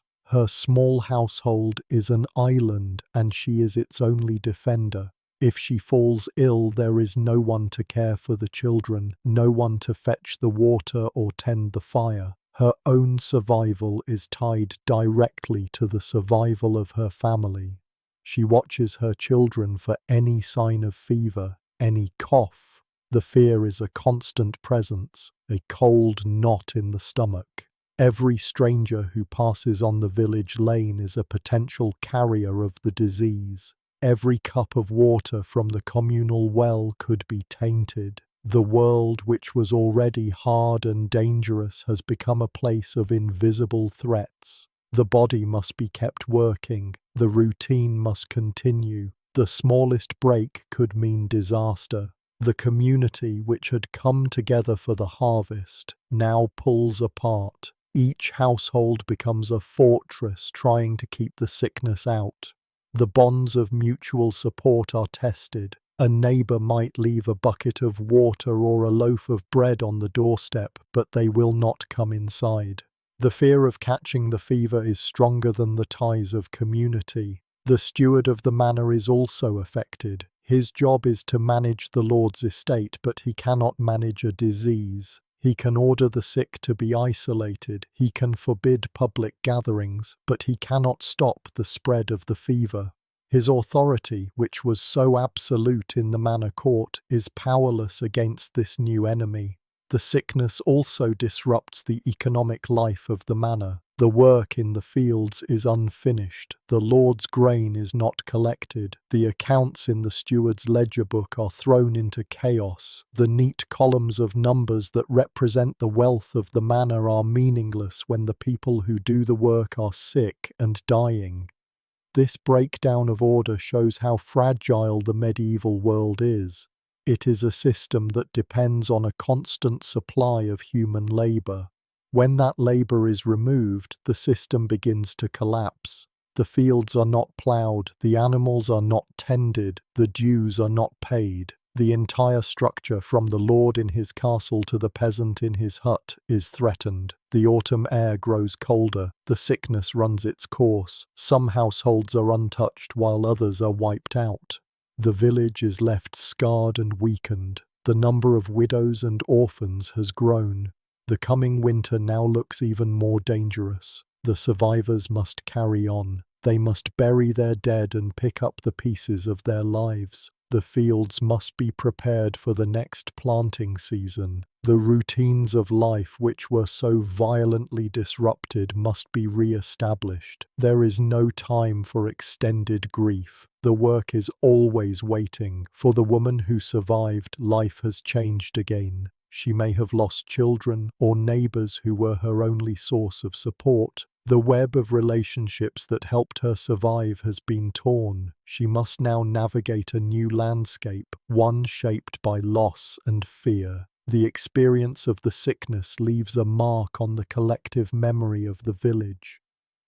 It becomes a story told around the fire on long winter nights, a cautionary tale about the fragility of life. It reinforces the belief in a world governed by unpredictable forces, a world where survival is never guaranteed. The earth is hard, the focus shifts back to the land. The harvest, though disrupted, is finally complete. The grain is stored, the portion for the Lord and the church set aside. What remains for the villagers is measured and divided. Each household receives its share, a tangible measure of their chances for surviving the coming cold. The fields, now bare, are ploughed one last time before the ground freezes. The heavy wooden plough is pulled by a team of oxen, their breath misting in the cool air. The ploughman guides the share through the soil, turning over the earth in long, dark furrows. It is a slow, laborious process, preparing the ground for the winter wheat that will be sown. The woman with a small plot of land must turn the earth herself, using a heavy spade or a hoe. Without draft animals, the work is done by human muscle alone. She drives the spade into the soil, turns it over, and breaks up the clods of earth. It is grueling work, and the small patch of ground takes days to prepare. The sowing of the winter wheat is an act of faith. The seeds are cast upon the prepared ground, a portion of the precious grain given back to the earth. The hope is that the seeds will germinate before the first hard frost, lie dormant under the snow, and then sprout again in the spring. It is a gamble, a deposit made against the uncertainty of the future. The village common lands are also a source of survival. After the harvest, the livestock are let into the fields to graze on the stubble. The woman's single pig forages alongside the animals of her neighbors. The woods surrounding the village provide firewood, nuts, and berries. The right to gather fallen wood is another important custom, essential for surviving the winter. The children help with this work. They are sent into the woods to gather fallen branches and to search for acorns and hazelnuts. They learn from a young age which plants are edible and which are poisonous. Their small hands are useful for tasks that require dexterity, like picking berries without crushing them. The rhythm of life is dictated by the sun. The days grow shorter, the nights longer. There is a sense of urgency to the work. All preparations for winter must be completed before the weather turns. The roof of the cottage is checked for leaks and patched with fresh thatch. The wattle and daub walls are repaired with a mixture of clay, straw, and animal dung. The inside of the cottage is prepared for the long months of confinement. The single room is small and dark, with a dirt floor and a central hearth for the fire. There are no windows, only small openings that can be covered with wooden shutters or cloth to keep out the cold. The smoke from the fire escapes through a hole in the roof, blackening the rafters. The fire is the center of the household. It provides warmth, light, and the means to cook food. Keeping the fire going is a constant task. Fuel is scarce and must be used carefully. The wood gathered from the forest is supplemented with dried animal dung and peat, if it is available. The furniture is simple and functional. A rough wooden table, a few stools, and a chest for storing clothes and valuables. The family sleeps together on straw mattresses on the floor, huddled together for warmth. The animals might be brought inside on the coldest nights, their body heat adding to the warmth of the small space. The darkness of winter is a physical presence. The only light comes from the fire and from simple rushlights. These are made by dipping dried rushes into melted animal fat. They provide a dim, smoky light and burn quickly. The long winter evenings are spent in near darkness, the family gathered close to the hearth. The world shrinks in the winter. The village becomes more isolated. The roads, which are little more than dirt tracks, can become impassable with snow or mud. Travel is dangerous and difficult. The community is thrown back on its own resources. The work does not stop in the winter, but it changes. The tasks move indoors. For the woman, this is the time for spinning. She uses a simple drop spindle, a weighted stick that she spins to twist the raw wool or flax into thread. It is a slow, repetitive task that can be done while watching the children or minding the fire. The thread she produces is a valuable commodity. It can be woven into cloth to make clothes for her family, or it can be sold or bartered in the village. A woman's skill as a spinner can be a crucial source of income for a household without a man's labor. The quality of her thread determines its value. The tools are simple. The drop spindle, a distaff to hold the raw fibers, and a pair of hand carders to prepare the wool for spinning. These are tools that can be made by a local carpenter or even carved at home.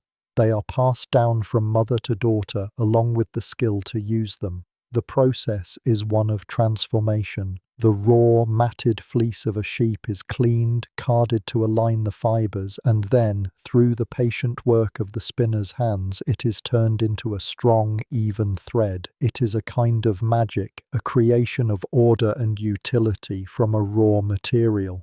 The winter is a time of stories. With little else to do in the long, dark evenings, the family gathers around the fire to listen to the old tales. The stories are of saints and heroes, of magic and monsters. They are a form of entertainment, but also a way of teaching the children about their world, about good and evil, about courage and faith. The priest is the main storyteller of the village.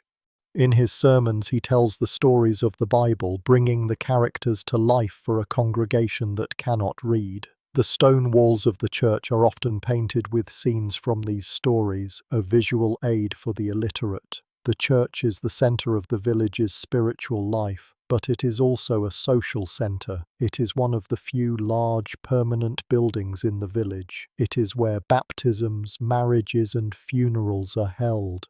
It is where the community gathers to mark the passing of the seasons and the holy days of the Christian calendar. For the widow, the church offers a source of comfort. The rituals and the prayers are a connection to something larger than her own struggles. The belief in an afterlife where suffering will be rewarded can make the hardships of this life more bearable. The church also provides a structure for the year, a cycle of fasts and feasts that breaks up the monotony of daily life. The church also offers a limited form of charity. The priest might distribute bread to the poor on certain feast days, using the grain collected as tithes. It is not enough to live on, but it is a supplement, a sign that the community has a responsibility to care for its most vulnerable members. The cold deepens. The snows come. The world outside the cottage is white and silent. The paths through the village disappear under drifts of snow. The family is confined to the small, smoky room for days at a time. This is the hardest time of the year. The food stores begin to dwindle. The grain that seemed so plentiful after the harvest is now measured out carefully each day. The last of the salted meat is eaten. The family subsists on a diet of dark bread, thin porridge, and whatever dried beans or peas are left. Hunger is a constant, dull ache.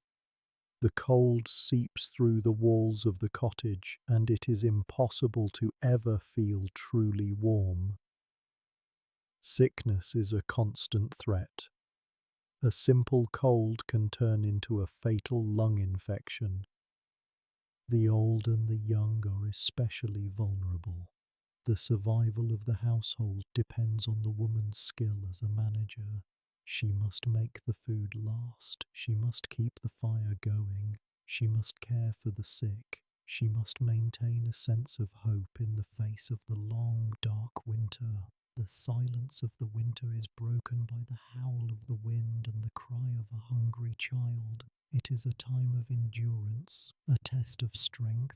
The only goal is to survive until the spring, until the days grow longer and the world comes back to life. The first signs of spring are subtle.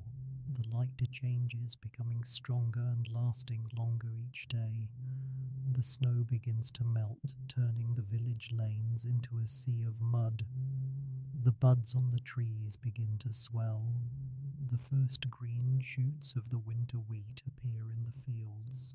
These small signs bring a sense of relief and renewal. The worst of the winter is over. The grip of the cold has been broken. The community begins to emerge from its winter confinement. The work of spring begins immediately. The fields must be prepared for planting. The manure that has accumulated in the animal pens over the winter is spread on the fields as fertilizer.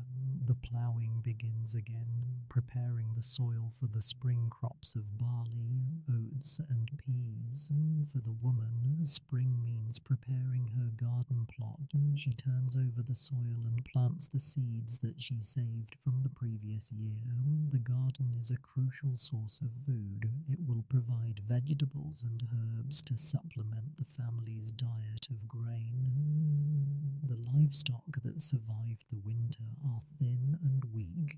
They are let out to pasture on the new spring grass. The birth of new animals, a calf or a litter of piglets, is a sign of hope, a promise of future wealth. The coming of spring does not mean an end to hardship. The food stores are at their lowest point in the weeks before the first crops can be harvested.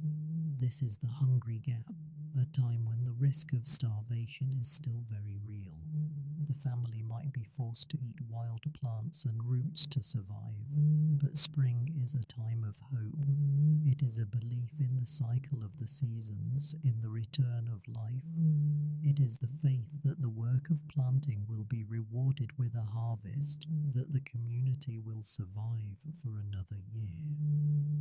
For the woman who has endured the winter alone, the coming of spring is a victory. It is a testament to her strength, her resilience, and her will to survive. A household headed by a woman was particularly vulnerable. Without a man to defend it, the cottage could be a target for bandits or desperate soldiers. A woman had to be constantly vigilant, securing her home as best she could at night. Violence was not just an external threat, it could also come from within the community. Disputes over land, property, or reputation could escalate into physical conflict. A widow with her low social standing might find it difficult to get justice if she was wronged. The fear of violence was another layer of the psychological burden that a woman carried. It was a reminder of her precarious position in the world, her dependence on the goodwill of others for her safety. She taught her children to be cautious, to avoid strangers, and to stay close to home. The dog barks in the night. A sound is heard outside the door. The family huddles together in the dark. The changing of the seasons brought a dramatic shift in the landscape and the daily routine. Summer was a time of long days and intense agricultural labour. The hay had to be mown, dried and stacked. The crops had to be weeded and tended. For a widow, summer was a time of opportunity. There was more work available, and the longer days meant more time to work in her own garden or to forage for food. The warmer weather also meant less need for fuel, easing one of the constant pressures on her resources. The diet in summer was more varied. Fresh vegetables from the garden, such as peas, beans, and onions, supplemented the staple diet of bread and pottage. Wild berries and fruits could be gathered from the hedgerows and woods. But the work was relentless. From sunrise to sunset, the entire community was engaged in the race to bring in the harvest. A woman and her children would work alongside their neighbors in the fields, their bodies aching from the repetitive labor.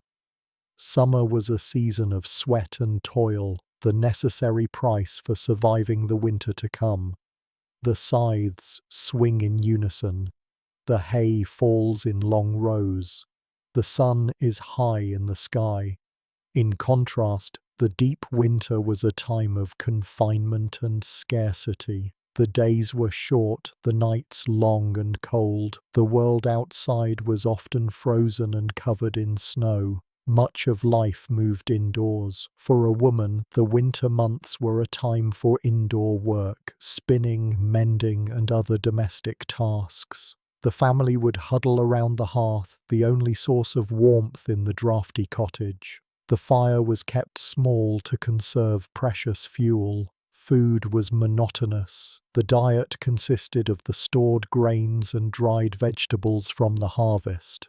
Meat was a rarity, reserved for special occasions. Hunger was a constant companion, and the risk of starvation was very real, especially if the previous harvest had been poor. Winter was also a time of social connection. With less work to be done in the fields, people had more time to visit their neighbors. They would gather around a fire to share stories, sing songs, and play games. These moments of community helped to ward off the darkness and despair of the long, cold season. The snow falls silently. The world is muffled and white. The smoke from the chimney is the only sign of life. The concept of hygiene was very different from the modern understanding. People did not bathe frequently. Water had to be hauled and heated, a labor-intensive process. A full bath was a rare event. Personal cleanliness was maintained by washing the hands and face. People used lye soap, a harsh soap made from ash and animal fat, if they could afford it. They cleaned their teeth by rubbing them with a rough cloth and herbs like mint. The lack of sanitation contributed to the spread of disease. Waste was often thrown into the street or a nearby river. Houses were crowded and people lived in close proximity to their animals. Fleas, lice, and other pests were a common part of life. A woman fought a constant battle to keep her home and her family clean. She would sweep the earth floor, change the straw in the sleeping pallets, and air out the bedding whenever the weather was good. It was a struggle against the pervasive dirt and grime of the medieval world, an effort to create a small space of order and health for her children. The water in the basin is grey, the rag is rough, the hands are scrubbed clean. The life of a woman alone was a life of constant negotiation. She had to negotiate with her neighbours for help, with the reeve for a reduction in her rent, with the merchants in the market for a fair price. She had to negotiate the complex social rules of the village and the rigid structures of power. Her most important asset in these negotiations was her reputation. A woman known to be honest, hard-working, and pious was more likely to be treated fairly and to receive help when she needed it. A woman with a poor reputation would find herself isolated and shunned.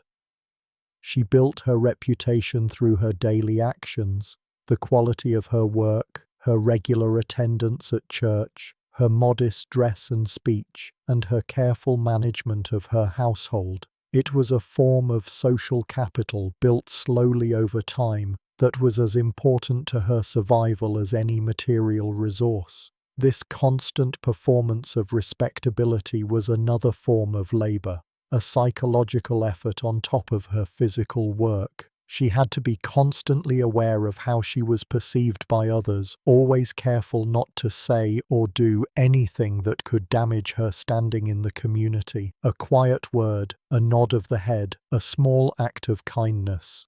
The bonds of community are built in small moments. The pattern continues. The children of a widow grew up quickly. They learned from a young age that their survival depended on their own efforts and their cooperation with each other.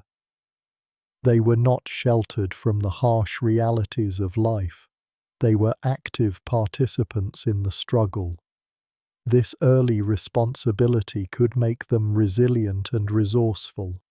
They learned to be practical, to solve problems, and to endure hardship. But it also meant the loss of their childhood. They had little time for play or education. The air grows still. The silence is broken by a new sound. When the great sickness came, the role of the parish church shifted. It was no longer just a place for Sunday worship or feast day celebrations.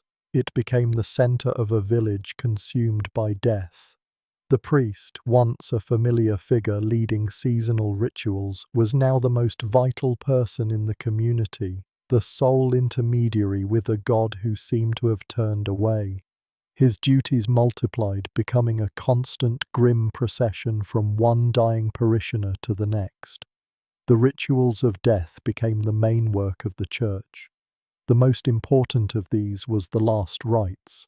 This was not a single act, but a series of sacraments intended to cleanse the soul and prepare it for the afterlife. It began with confession, where the sick person would whisper their sins to the priest, seeking absolution. This was followed by the anointing with holy oils, a sacrament known as extreme unction, and finally, the viaticum, the final reception of the Eucharist. These were the formal steps for a good death. The priest's movements became a map of the plague's progress. His visit to a cottage was a public sign that hope was lost. He carried a small kit with him, a vial of consecrated oil, a small pyx to hold the communion wafer, and his prayer book. He would hear the confession, his ear close to the mouth of the afflicted, ignoring the danger of the sick person's breath. He would dip his thumb in the oil and make the sign of the cross on the forehead and hands of the dying, murmuring the Latin prayers that promised forgiveness and peace. The sound of the church bell changed its meaning. Before, it marked the hours for prayer or called people to Mass. Now it tolled for the dead. The slow, steady ringing of the death knell became a constant presence, a measure of the village's decline. Each toll announced another soul's departure, another family broken. The villagers learned to count the rings, to know who had been taken by the sound alone. The earth remembers, the sky watches, and the bell speaks for the silent. The work of burial fell to a new group of men, the grave diggers. In normal times, a family would bury its own dead with help from neighbors. But the sickness made people afraid of the bodies of their loved ones. The sheer number of the dead was too great for families to handle, so the parish or the village would designate men for this task, often paying them extra with coin or food for the dangerous work. These men worked in the churchyard from dawn until dusk. Their tools were simple: broad-bladed shovels for cutting into the soil, and wooden hand barrows or a simple cart for moving the bodies. The bodies were often wrapped in a simple linen shroud, if the family could afford one. If not, they were buried in the clothes they died in. The gravediggers worked methodically, their faces grim and set. They did not speak much. The work was too heavy, the air too thick with sorrow. The churchyard itself was transformed. The neat rows of family plots became disordered. New pits were dug, long trenches to hold multiple bodies. The ground was constantly disturbed, a landscape of fresh mounds of dark earth. The smell of the soil mingled with the scent of death and the herbs that people burned to try to ward off the sickness. For the gravediggers, this smell was part of their daily existence, a scent that clung to their clothes and their skin. Their role isolated them from the rest of the village. People avoided them, crossing the path to stay clear of the men who touched the dead. They were seen as unclean, not just physically, but spiritually.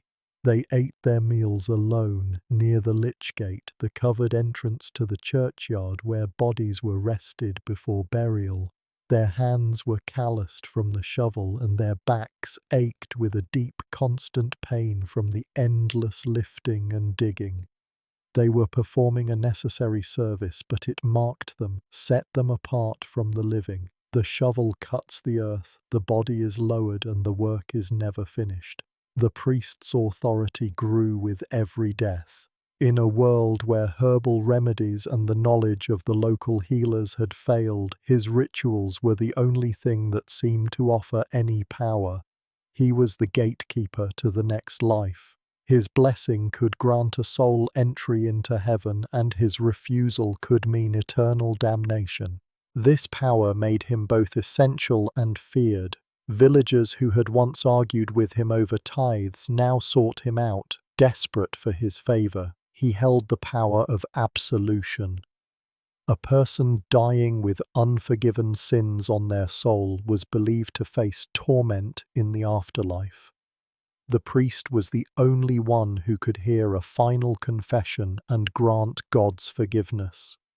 This gave him immense influence over the final moments of a person's life and over the family they left behind. A promise of prayers for a soul could be exchanged for a gift to the church, a small piece of land, or the last remaining animal from a failing household. From the perspective of the villagers, the priest was their only hope. They would watch for his approach, their hearts caught between the terror of what his visit meant and the desperate need for the comfort he could provide. They would clear a path for him, bowing their heads as he passed. Inside the dark, smoky cottages, his Latin prayers, though not understood, were a source of profound solace. His presence filled the small space, a symbol of divine order in the midst of chaos. For the woman heading her household alone, the priest's visit was a complex event.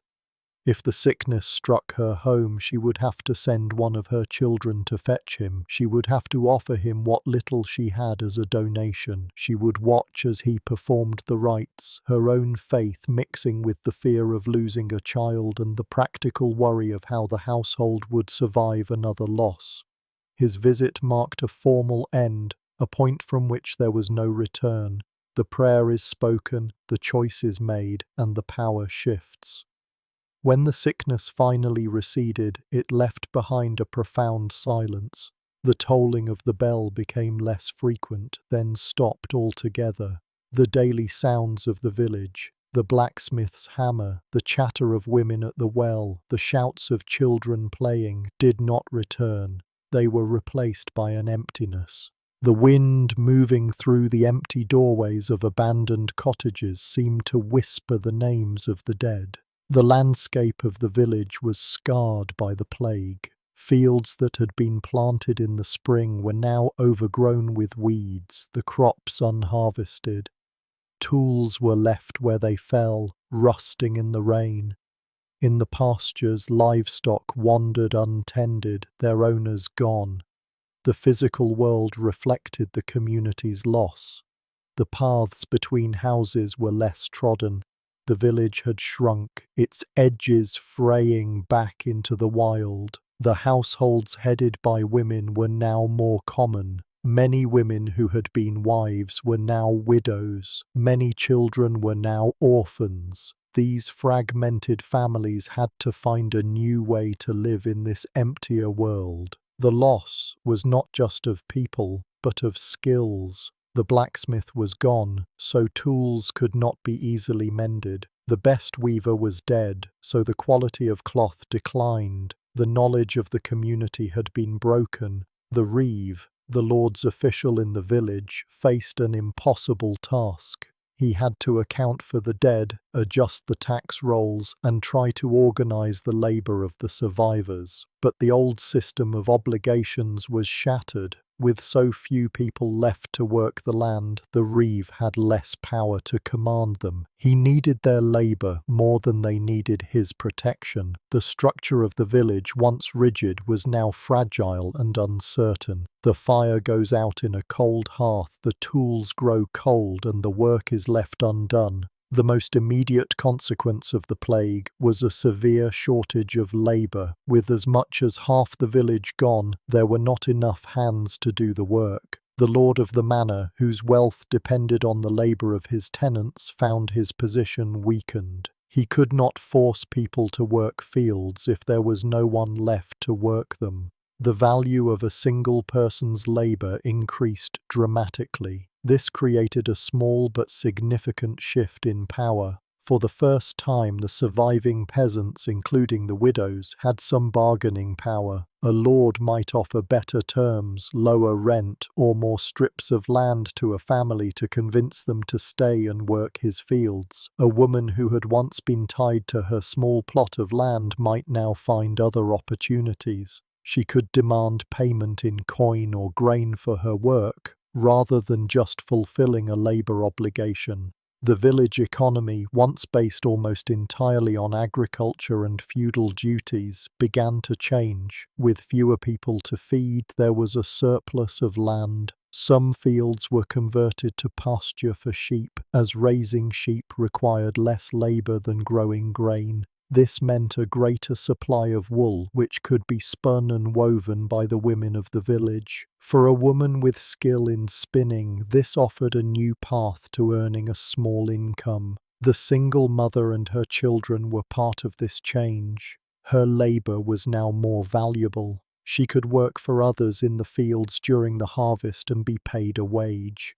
Her older children could also be hired out for simple tasks like scaring birds from the crops or gathering firewood. The family unit, though broken, could reform itself as a small, mobile group of wage earners, less dependent on their own small plot of land, and more integrated into a new, more fluid economy.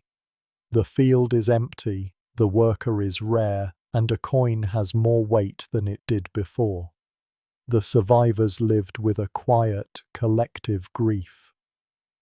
There had been no time for proper mourning during the plague. Death had come too fast. Now, in the silence that followed, the weight of the losses settled upon the village. Everyone had lost someone: a husband, a wife, a child, a neighbor. The shared experience of the sickness bound the survivors together in a community of sorrow. This grief was a constant, unspoken presence. It was there in the empty chairs by the hearth, in the unused tools leaning against a wall, in the sight of a neighbor's cottage standing dark and silent. The women of the village would gather at the well, their conversations hushed. They spoke of practical matters, of how to manage a field or mend a roof, but beneath the surface was the shared knowledge of all that was gone. For the children who survived, the world was remade. They had seen death up close. They had lost parents, siblings, and friends. The games they played were quieter now. They understood the fragility of life in a way that children in normal times did not. An older sister might find herself acting as a mother to her younger siblings, her own childhood cut short by the necessity of caring for others. This experience left a permanent mark on the community. People became more cautious, perhaps more devout, seeing the plague as a punishment from God. They also became more reliant on each other. The bonds between surviving neighbors grew stronger. A woman alone with her children might receive help from the family next door, not out of formal obligation, but out of a shared understanding of loss and the need for mutual support. The names of the dead are remembered, their stories are told, but the silence remains. The household now run by the woman and her children had to absorb the work of others. A neighbor, a skilled spinner, had died, leaving her spinning wheel and distaff behind. Her cottage was empty, the door unlatched. After a time, with the Reeves' permission, the woman went to the cottage to retrieve the tools. It was not seen as theft, but as a practical necessity. The tools should not sit idle when there was work to be done. She brought the spinning wheel back to her own small home. It was a simple tool, made of wood, but it represented a chance. She knew the basics of spinning, as all women did, but her neighbor had been an expert. Now she had to teach herself to be as good. She spent the evenings by the fire, practicing, her fingers learning the feel of the wool, learning to draw it out into a fine, even thread. Her daughter would watch her, learning by seeing. The mother would guide the child's hands, showing her how to tease the wool, how to work the treadle with her foot. This was how skills were passed on. It was a slow, patient process, a transfer of knowledge from one generation to the next. The spinning wheel, once the property of a dead woman, became the tool for this family's future. The work was slow and repetitive. The hum of the spinning wheel filled the cottage in the evenings, a sound of quiet industry. The thread she produced was not as fine as her neighbour's at first, but it improved with practice. She could use the thread to mend her own family's clothes, or she could sell the surplus skeins at the market for a few precious coins. The tool of a dead woman became a source of life for this new household. The wheel turns, the thread is drawn, and a new purpose is found. The village slowly healed. New families were formed, children were born, and the empty houses began to fill again. The scars of the plague remained, but life moved forward. The fields were cultivated again, and the sound of the blacksmith's hammer returned to the village. The world felt more stable, the future less uncertain. The children of the widow grew. The daughter became skilled in all the tasks of the household, cooking, mending, spinning, and tending the garden. She was her mother's constant helper, her partner in the work of survival.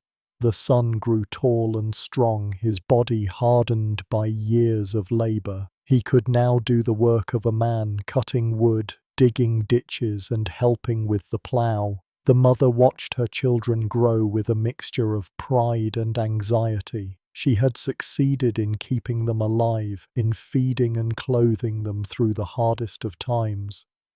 But now they faced a new set of challenges. Her daughter would need a dowry to marry well. Her son would need a way to make a living beyond simple, unskilled labor. The future of the family depended on the paths her children would take. The household was no longer on the edge of survival. They had a small garden, a few chickens, and the income from the mother's spinning. They were still poor, but they were secure. The constant, grinding fear of starvation had receded. The mother's thoughts could now turn from the daily struggle to the long-term future, to the question of how to ensure her children had a better life than she had known. The child grows, the season turns, and the future arrives. For a girl, the path was different.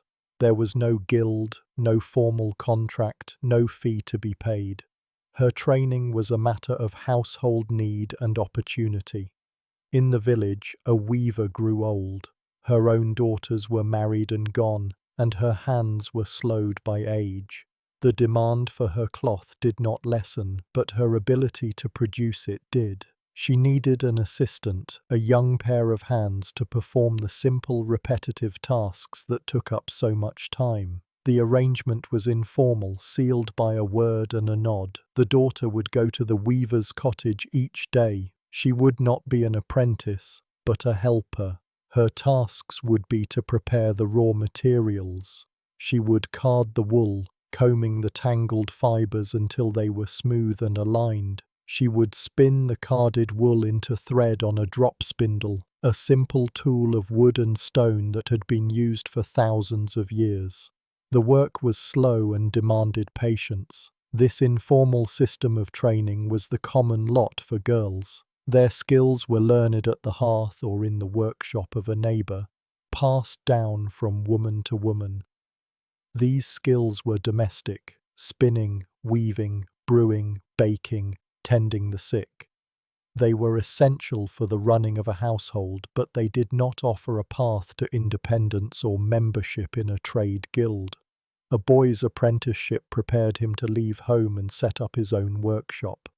A girl's training prepared her to manage a household for her future husband. The consequence of this division was a world where men's work was public and valued in coin, while women's work was private and valued in household survival. The blacksmith sold his wares at the market. The carpenter was paid for his labour. The weaver sold her cloth, but the price she received was for the finished product, not for the long hours of spinning and preparation that went into it.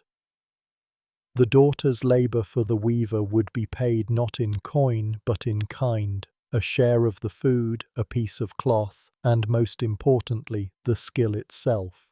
A thread is spun, a skill is learned, and a future is woven.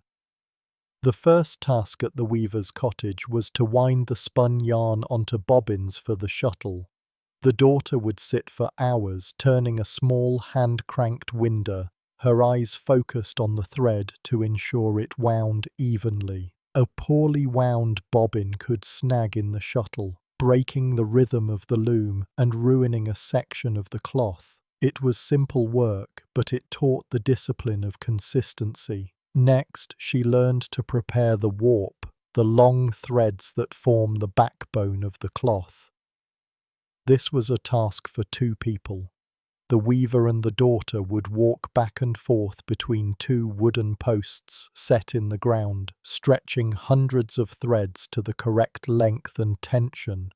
Each thread had to be counted and kept in its proper order. A single mistake, a crossed thread, would create a flaw that ran the entire length of the finished piece. The work was physically demanding, requiring a steady hand and a clear head. The loom was a great wooden machine that filled most of the main room of the cottage. It was made of heavy timbers, worn smooth by generations of use. The air in the room was thick with the smell of wool and lanolin, and the floor was covered with fine dust and stray fibres. The only light came from the open doorway and a single small window, making the interior dim and shadowy. The rhythmic clatter of the loom was the constant sound of the household. Working in the dim light, the daughter learned to see with her fingers, to feel the tension of the threads, and to detect any roughness or snag. Her hands, once soft, became calloused and strong. Her shoulders and back ached from the long hours spent bent over the warping board or sitting at the loom. The work shaped her body, moulding it to the demands of the craft. It was a slow, physical transformation, a hardening of the flesh to meet the hardness of the world. The shuttle flies back and forth, the cloth grows inch by inch, and the body adapts to the labour. After many months of preparation, the daughter was allowed to sit at the loom. The weaver showed her how to operate the treadles with her feet, raising and lowering the heddles to create a shed, the opening through which the shuttle would pass.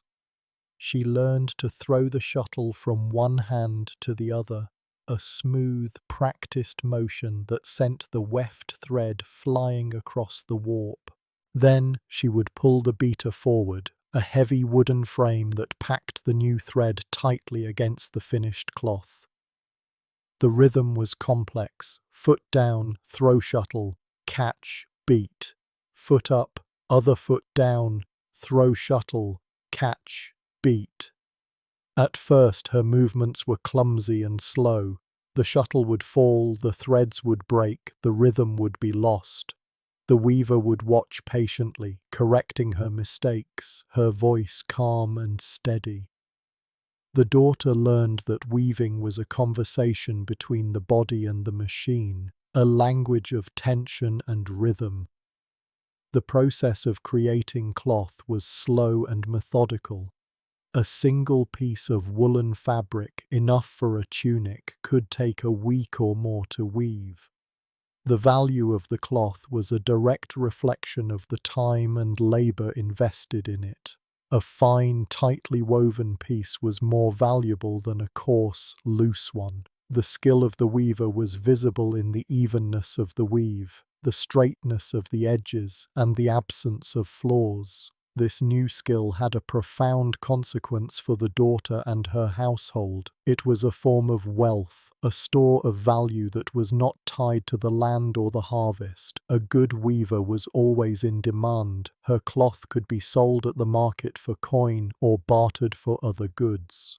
For a household without a man's labor, this skill was a lifeline. It transformed the daughter from a dependent child into a productive member of the household, a contributor to its survival. The pattern emerges from the threads, a future takes shape, and the household is stronger for it.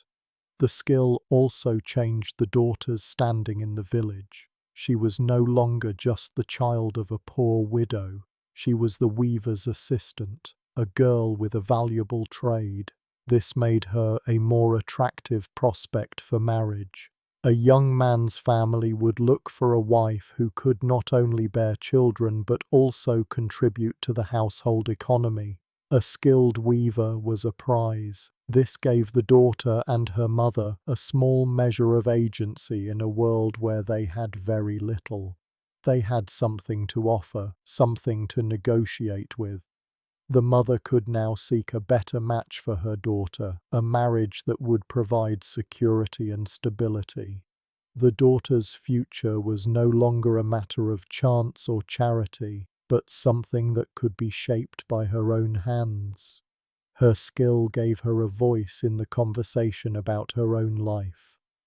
The village church stood at the center of the community, its stone tower visible for miles around. It was the largest and most permanent building, a symbol of stability in a world of constant change.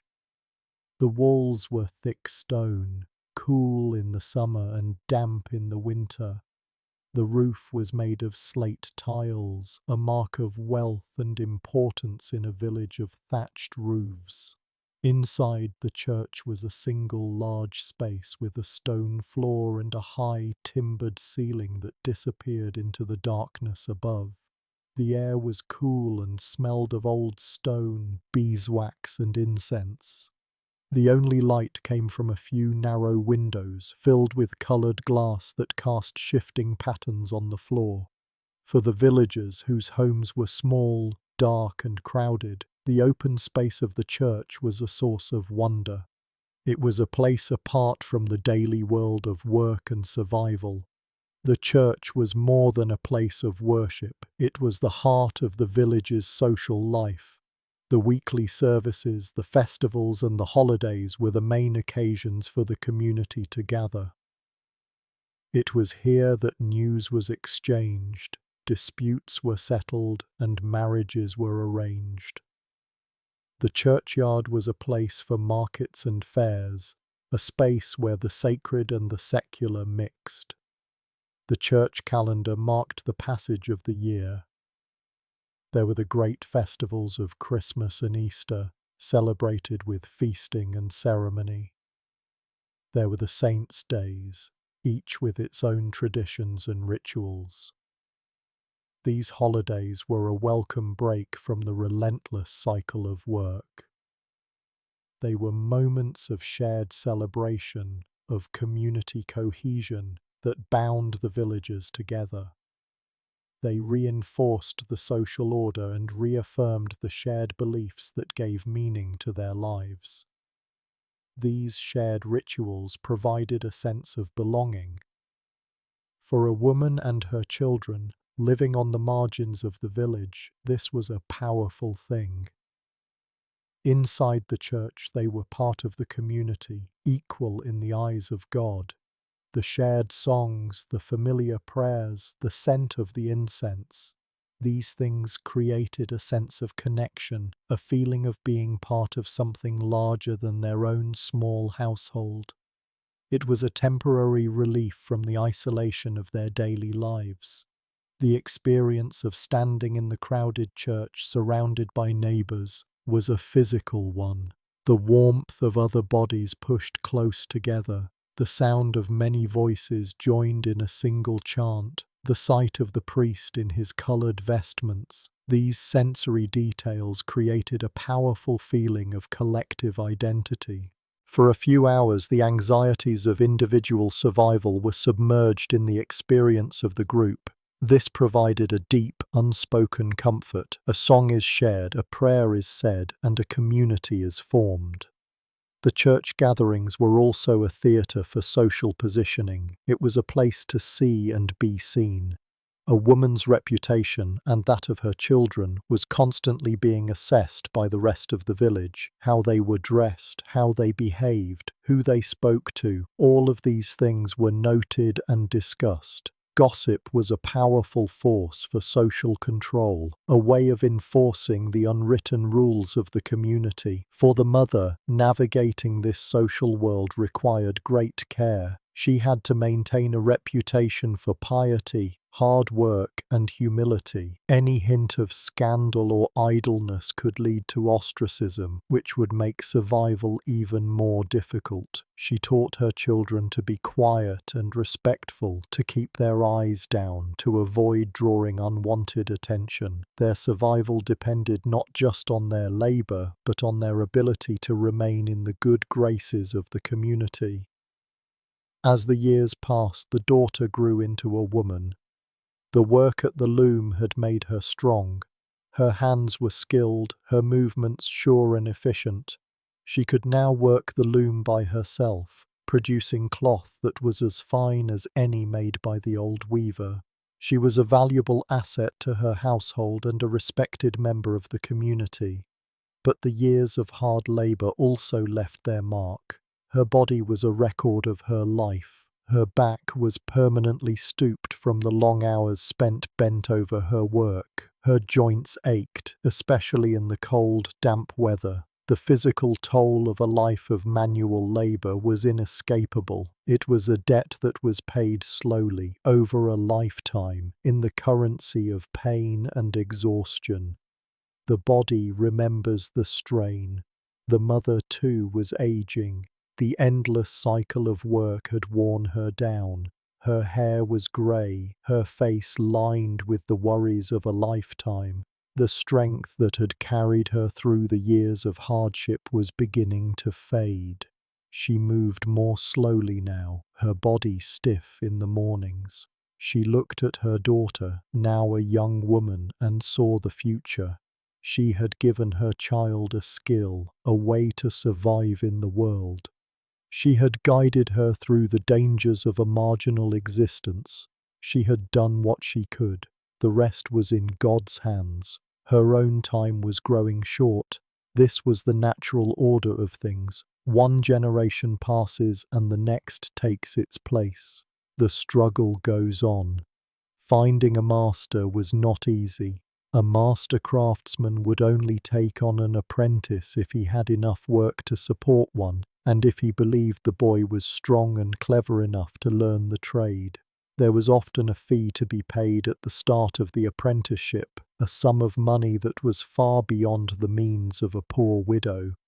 She would have to find a master willing to waive the fee in exchange for a longer period of service from her son. The woman would have to negotiate the terms of the apprenticeship herself. This meant approaching the master craftsman, a man of standing in his guild and in the town, and making her case.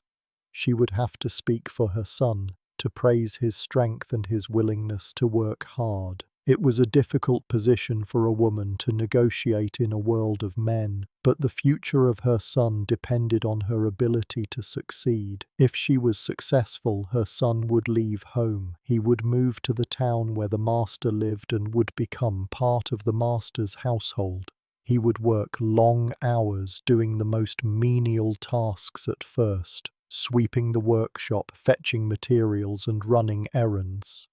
Over the years, he would slowly be taught the skills of the craft until one day he could become a journeyman and perhaps eventually a master himself. It was a long and difficult path, but it was a path to a secure future, a way for the son of a poor widow to escape the life of a landless labourer.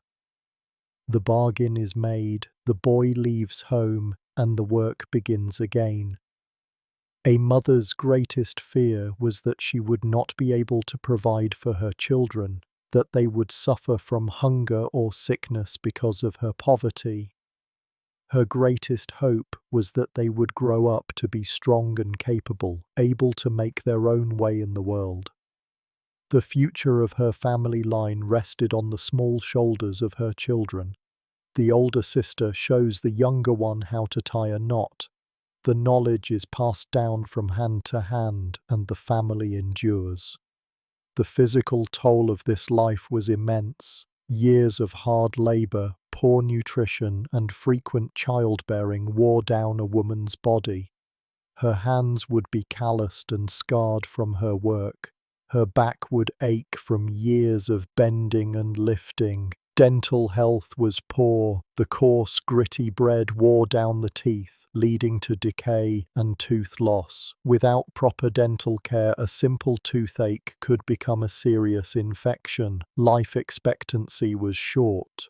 Many people did not live past their 40s. A woman who survived the dangers of childbirth and the hardships of poverty to reach old age was a rarity. Despite the physical hardships, these women possessed a remarkable strength. It was not the strength of a warrior, but the strength of endurance. It was the ability to get up every day and face the same struggles, to continue working and caring for her family in the face of overwhelming odds. This quiet, persistent strength was the key to her survival. The muscles are tired, but the work must be done, so the day begins again. As we reflect on that quiet, persistent strength, we can feel the echo of that weariness. But for us, the day is finally done, and the cycle of work can give way to a moment of stillness. May your own rest be deep and peaceful. Sleep well.